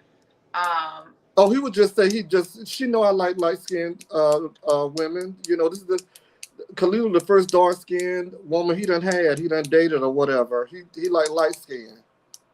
But that's it. I mean, I mean, calling her dark or whatever, but not in a degrading way to him.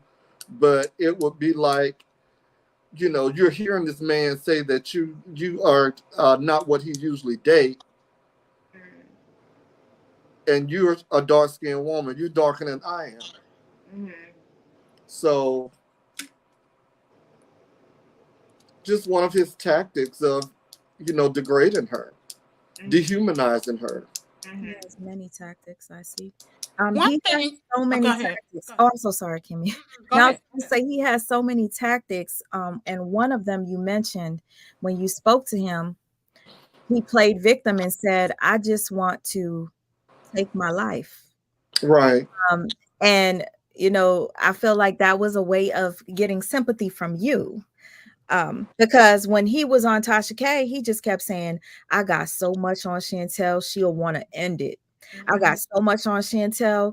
She'll." It was almost like he was getting pleasure from knowing that whatever secrets he revealed on her, it would make her or distraught her so bad that she would want to take her, you know?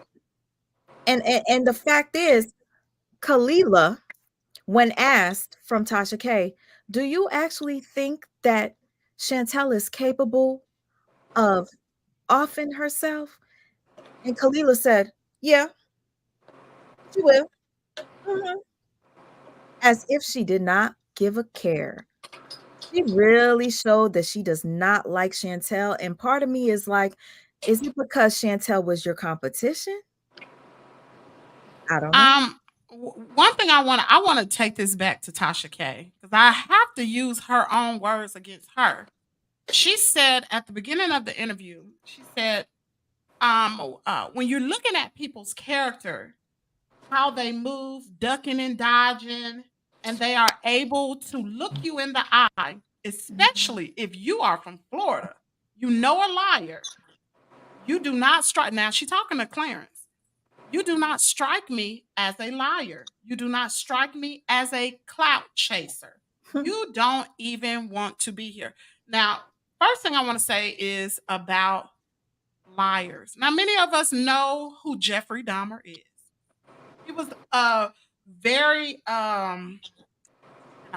he was an outstanding citizen, but no one knew what he was doing behind closed doors. Nope. And there was some other individuals. Look at R. Kelly. Mm, Look at P. Diddy. mm, Look at all these people that are coming forward, and they were upstanding individuals, and they lied to the end. They looked people in the eye and they lied. mm, Just because a liar will look you in the eye does not mean he's a liar. Now, she also said that he doesn't strike her as a clout chaser. But every instance that I saw on Instagram, he's bragging about vehicles that he has. And you can go check it out yourself. He's bragging about vehicles. He's showing pictures of trucks. Some of these vehicles are not even in his name. They are in women's names. He's showing photos of the outside of his home. He's showing that he have 2 SUVs and 1 car, but he's not a clout chaser. He's bragging about he's getting his grown daughter's nails done and how he take care of his girls. Now I know one thing: my dad has never said that he take care of his girls and going to get my nails done as a grown woman. There is something wrong with that picture. And to me, if you go and look at his photos, he is that is a clout chaser. Someone that wants you to believe that he has something that he doesn't. Now, I've showed different receipts prior to this video where he asked his ex-girlfriend for $10,000. I have the receipt right here. Matter of fact, Oh, I'm gonna wow. show it. I Yep. need to see that. He asked that, and you can screenshot it, enlarge it at your leisure. Mm. And he didn't come out and say, "Would you give me?" He's so manipulative. He didn't say, "Would you give me $10,000?" He made it seem like it would be her idea, given the fact he had had to have eye surgery and all these things done. He's not going to be able to eat. She didn't respond like that. Did he She say? didn't. Did he really say? You guys need Yeah, to screenshot this and read it. screenshot it and read it. Y'all need to see what he said. Oh my god, this is so manipulative. Go ahead. I'm sorry. So just make sure you screenshot it. Take a moment right now, screenshot the photo, and enlarge it and read it for yourself. Clarence is in the gray. The woman is in the blue. She didn't fall for it. She didn't fall for it. And well, I'm not going to say anything more because she wants to stay anonymous. So I'm not going to say anything more about her. But You never know. One day, she may decide to speak up. So Clarence, you better count your. I'm telling you, she might speak up. You never know, because thankfully we have you here, Mr. Lorenzo. Thank you so much. Well, I thought about being anonymous, but you know what? I've been anonymous for so long. wow. And this is not, like I said in one of the postings on Tasha K's platform, this conversation is not foreign to us. We've heard it many times before. Why be anonymous now?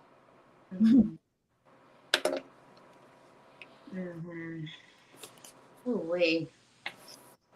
Um, Well, Lorenzo, I want to say, I'm so sorry. that I Wrote it down. do thank you for, making the decision to come out publicly to, speak out on the information that you do know. You didn't have to do this, but I'm just so thankful that you decided to do this because, like you said, if you know something, do something about it. And I'm happy that you decided to make that decision. So it means the world to me. It really does. Well, you don't have to thank me. And just like I told Tasha K's team, her husband, or whoever that was, I had questions that I've gotten the answer to now that I needed answers to. And it was about the situation with the other kids in the house. I really wanted to know that because that made me look at things totally different than I was, because I didn't figure that would be true. I just thought everything was exaggerated or just a flat out lie. Well, have Khila get such and such tested. If she feel like I'm making that up, she can get her oldest daughter tested and go from there. But I have visually seen it with my own eyes, so I know she do have it indeed. I just wanted to say one last thing, and this was in reference to Shantel's mother. Okay. The disrespect that when I tell you the disrespect, calling her mother a addict of crack and saying all these things of her mother, false allegations of her mother. Okay. He painted the mother out to be mentally ill. Whether she does have a diagnosis or not, that does not mean that what she accused him of is invalid. The reason why I'm bringing this up is because in the 56-page document that Kimmy read, and I'm so thankful that she read it, that was a lot of work to read. I tried to read a few pages and it was overwhelming. So for her to go through the entire 56 pages, God bless you. You are an amazing individual. And you are placed here along with all of us to be a voice for Shantel. But I just wanted to say this because it's very important that you guys know. In the 56 pages, Chantel's mother accused Clarence Freeman of doing things to her daughter at a very young age, so young that she can't speak. You understand? And it was said that the mother is mentally ill, so everything that comes out of her mouth is just don't believe it because she's mentally ill.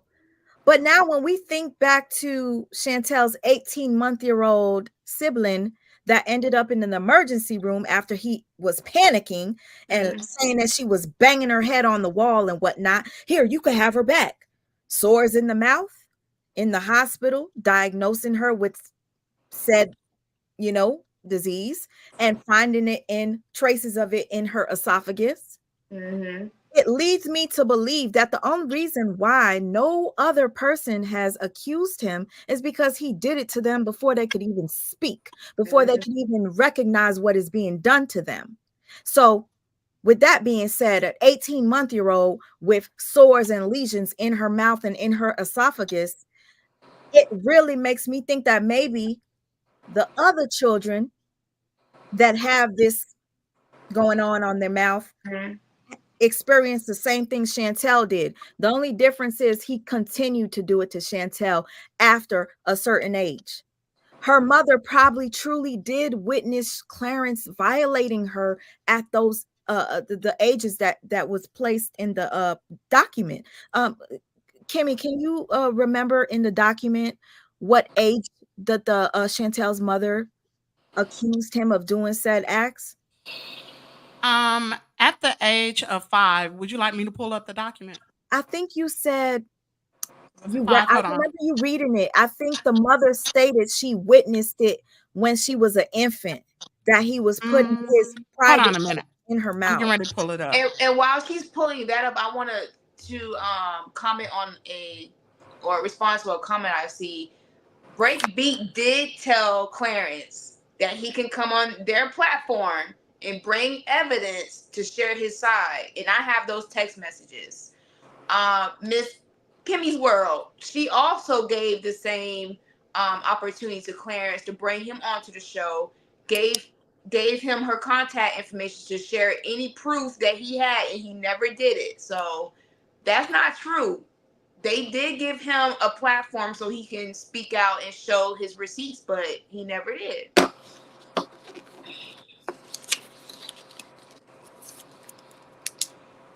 In the document, I can remember Chantel's mother accusing him of said acts before Chantel was 5. She walked in and caught him with his private area in Chantel's mouth as a baby. And he chalked it up to her being mentally ill. And the and the paperwork does say that they threw the case out because of the mother's mental illness, when in actuality she could have indeed witnessed it, and he was just playing on her. Like, I could lie and just say, hey, she didn't see nothing, she's mentally ill, nobody's gonna believe her. Shantel, how old were you in 2000? 5. So this was actually at the age of 5. If you look at reference number 8, can everybody see that? Reference number 8. Look at reference 8. It says DCF 2,000-138-257, date 9/2000. Mother witness father Clarence ejaculate into Chantel's mouth and put PENIS, I'm not going to say it, in blank anus. Case closed. The court gave custody to Ned Clarence Freeman.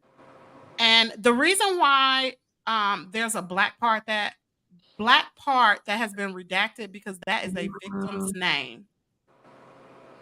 Can I just read the number 9? Number 9 says the father ejaculates in Chantel's mouth. Case closed. Child not spoken to. The mother is mental. So that was the way the case was closed, and Shantel was not spoken to.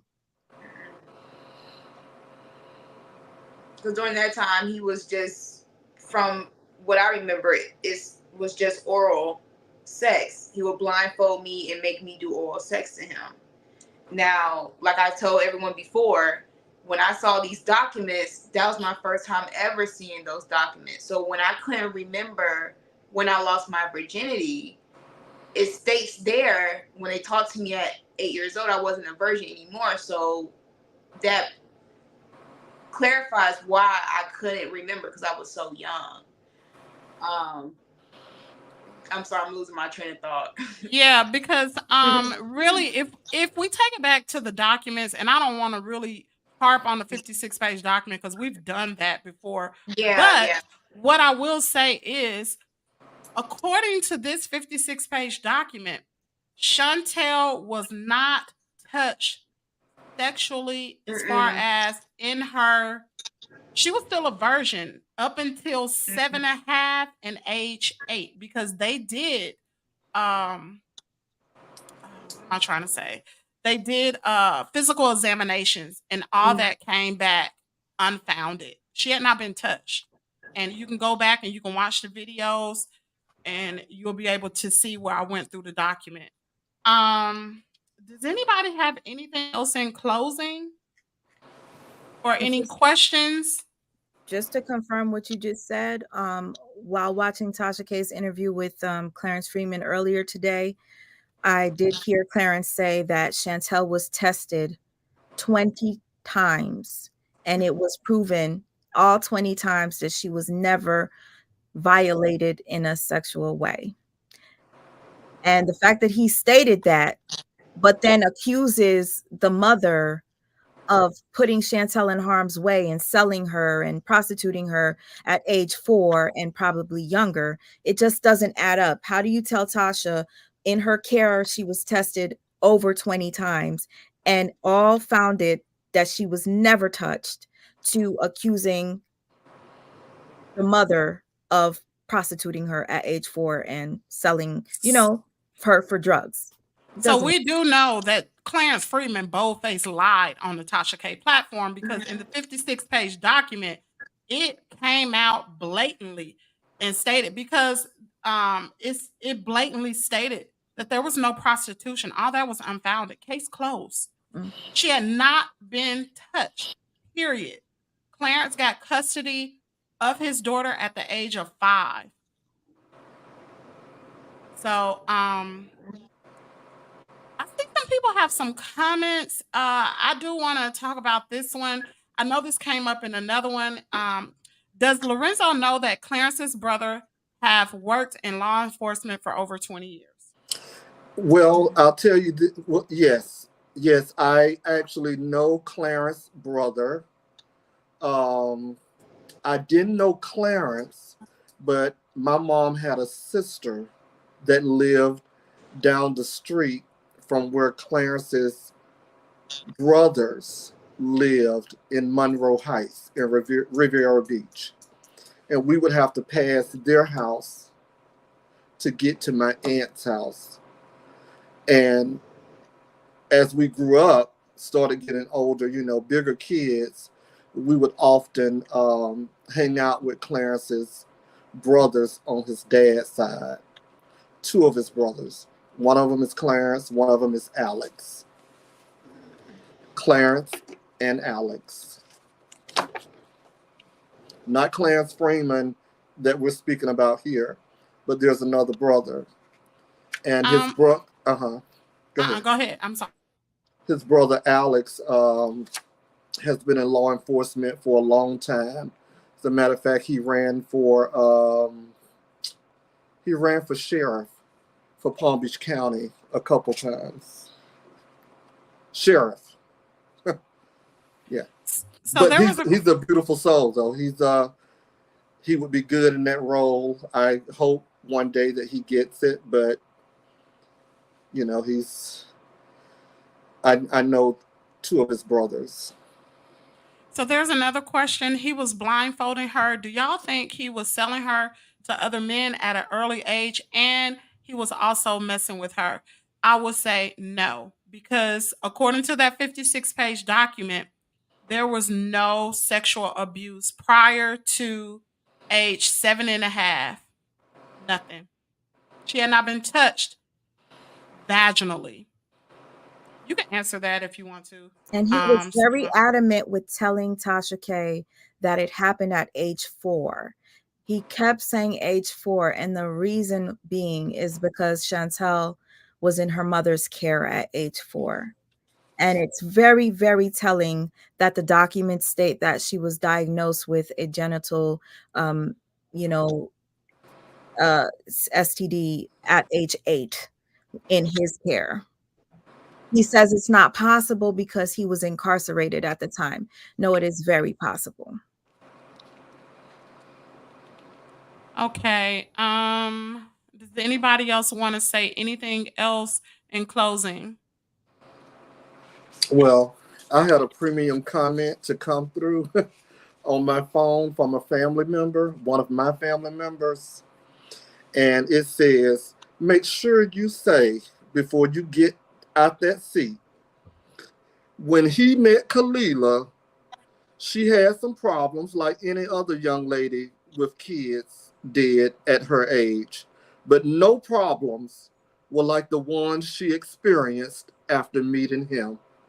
Wow. Wow. Wow. Wow. And that's so true. He took her life. He took All of her Leah's years, Yeah. life. He all took of her Leah's life. years. He took her name. Your name is Khila. You see how I'm calling her Khalilah?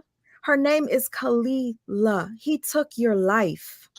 And you know what? One thing I will say, and I pray that this happens, that Khalilah, you wake up and you realize your worth. You realize that you were a victim of Clarence's, okay? You are a victim of him. And anybody that is watching right now that has been a victim of him, has been infected by him from anything, whatever it is, please speak up. Please speak up. You're helping this beautiful young lady out. Shantel Freeman has gone through so much that we don't even know about. Okay. And, you know, the fact that Mr. Lorenzo, you came up here today, you did the work of God. And I know some people might not believe in God, but I will tell you right now, he is real. Thank you so much for what you did tonight. And thank you all for being there to support her and support other young women or men or boys or girls who may just be going through the very same thing. Oh, Oh, Lorenzo, I just want to say this to any of Khalila's family who is watching, or if Khalila herself is watching. First of all, I want to speak to you. Um, I strongly believe you were a victim as well. You are only 19 or 20 years old. No woman should be treated, downgraded for their color, how they look from anybody, any man. No woman should be mistreated the way you were. This man continued to have babies on you. You worked hard. You were a truck driver. You were a hairstylist. You were a nurse at one time. You worked hard. And I'm gonna tell y'all this because I have a husband, and my husband's job is to provide for his wife. And that's what husbands are supposed to do. Not out here screwing every time Dick and Harry and bringing babies and ruining a very highly intelligent woman's life. I also want to tell you, Khalilah, your uncle did not come on this platform to bash you.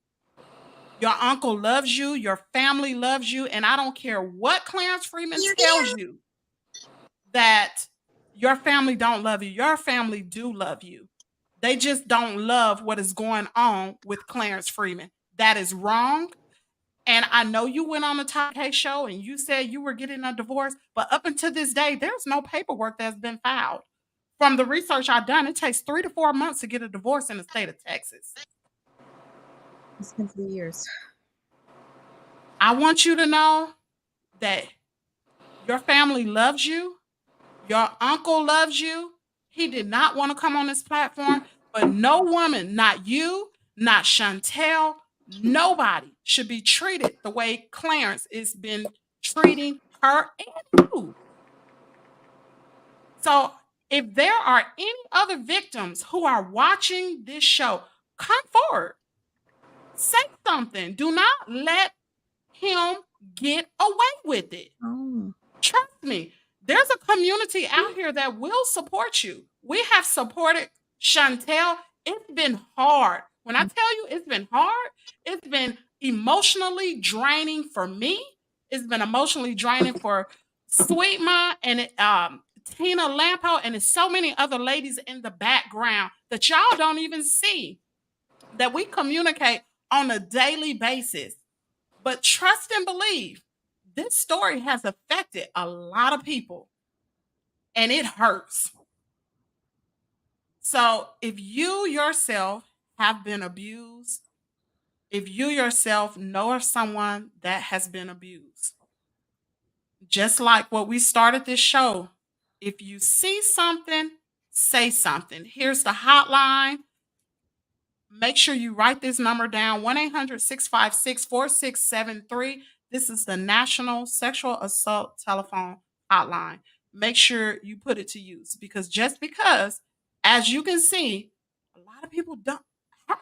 When I tell you, so many women, Black women, did not believe Shantel on Tasha K's app, dogging her, making sexual advances towards Clarence Freeman. I think it's a joke. It's not a joke. This young girl has been victimized over and over and over again. And let's be clear, no one has ever said Shantel was a saint. Would you be a saint if you were abused at the age of seven and a half and 8? I was still playing in the dirt, playing with dogs. 5. 5 years old. Would you be a saint? Her credibility is not on trial here. It's what's been done to her. Of course, she needs therapy, and a lot of other people who were in the comment area need therapy as well, because you do not re-victimize the victim. This is hard. And shame on you, Tasha K, for not doing your research. You heard from the uncle. The uncle was on here and he told you he didn't even know about any of these documents. And he let some man, I assume it was your husband, that research was not done. You knew. You should be held accountable, because as a content creator, it is our responsibility to make sure we put out the truth. And if it ain't the truth and we misspeak, we need to come back on the platform and we need to apologize to our followers or our subscribers. I'm going to let Sweet Mind go ahead and close it out. I just want to say this to Khila. Khila. That's a beautiful name. That's your name, Khila. When I watched you on Tasha K, you looked broken. I don't know you, but you look broken. You allowed that man to use you. He used you. From what I'm hearing, there was an incentive for you to go to Tasha K.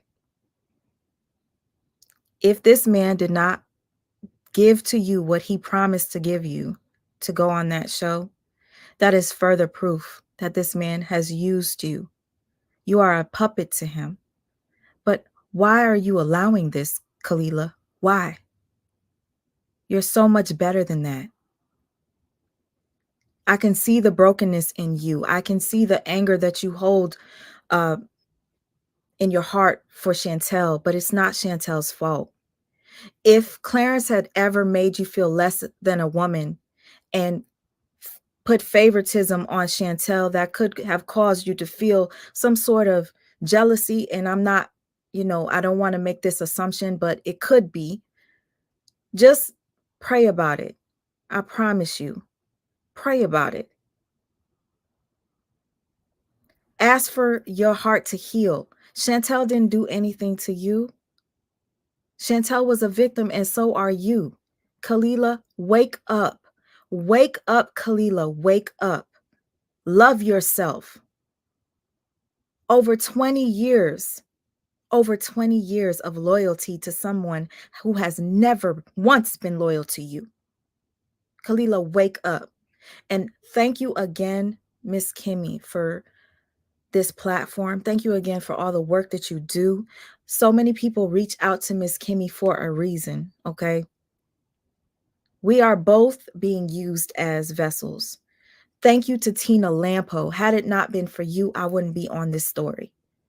Thank you, Shantel, for opening up to all of us and sharing with us certain things that even the viewers don't know. We're still holding off. Shantel has so much more to share with you all, but we need your support. Please share this video. Understand that there are many single mothers out there that feel like no man will accept them with children. And all along, you might meet a Clarence that'll take you in, make you feel as if he is your knight in shining armor for sure. And what is he really there for? To take your soul, to take your life, and to probably violate your children. Wake up. Kimmy, thank you. Thank you, Mr. Lorenzo. Thank you, Shantel. Thank you, everybody that's in this live right now. Thank you, thank you, thank you. And most of all, thank you. Thank you, God. Had it not been for you, Lorenzo would have not come through for us tonight. Thank you. Sweet Mom, I have to thank you because I honestly did not think I would be strong enough to do something like this. Because I told Sweet Mom, I've never done this before. I've never had someone to come on a play. I don't even know what to say. This is not what my channel has been about. I'm a factual person, but not like this is a lot. And I also want to thank the rest of the ladies that have been in the chat because y'all don't know who they are, but we know who they are. And they have been ride or die. When I tell you ride or die, and we all met by chance. None of us met, like, no one recruited them. Chantel, these people just came along the way. And so I just want to thank those ladies. I want to thank Chantel for never giving up. I just want to really thank her. I also want to thank Lorenzo for letting us know and for putting these pieces together so we can understand this story because I couldn't understand. I didn't know I didn't know who Khila was. And this made her human for me. And I could relate to ladies that I know just like her. And now I can see why this even happened. So I just want to thank all the people that have worked behind the scenes, everyone who has watched from the bushes. How y'all doing? I appreciate y'all watching. And I guess we'll end the show. Make sure you guys subscribe to Sweet Mom's channel, subscribe to my channel. Make sure you like, engage, share this. Share this platform, share this video on all platforms. Just because you have a small following, it doesn't mean anything. Somebody who has not seen it, they'll know about this story. Anything else, Sweet Mom? I know. It's real sad. All right. Thank you guys. I will talk to you guys later. Thank you for subscribing. Thank you. 'Cause you're just that subscribe.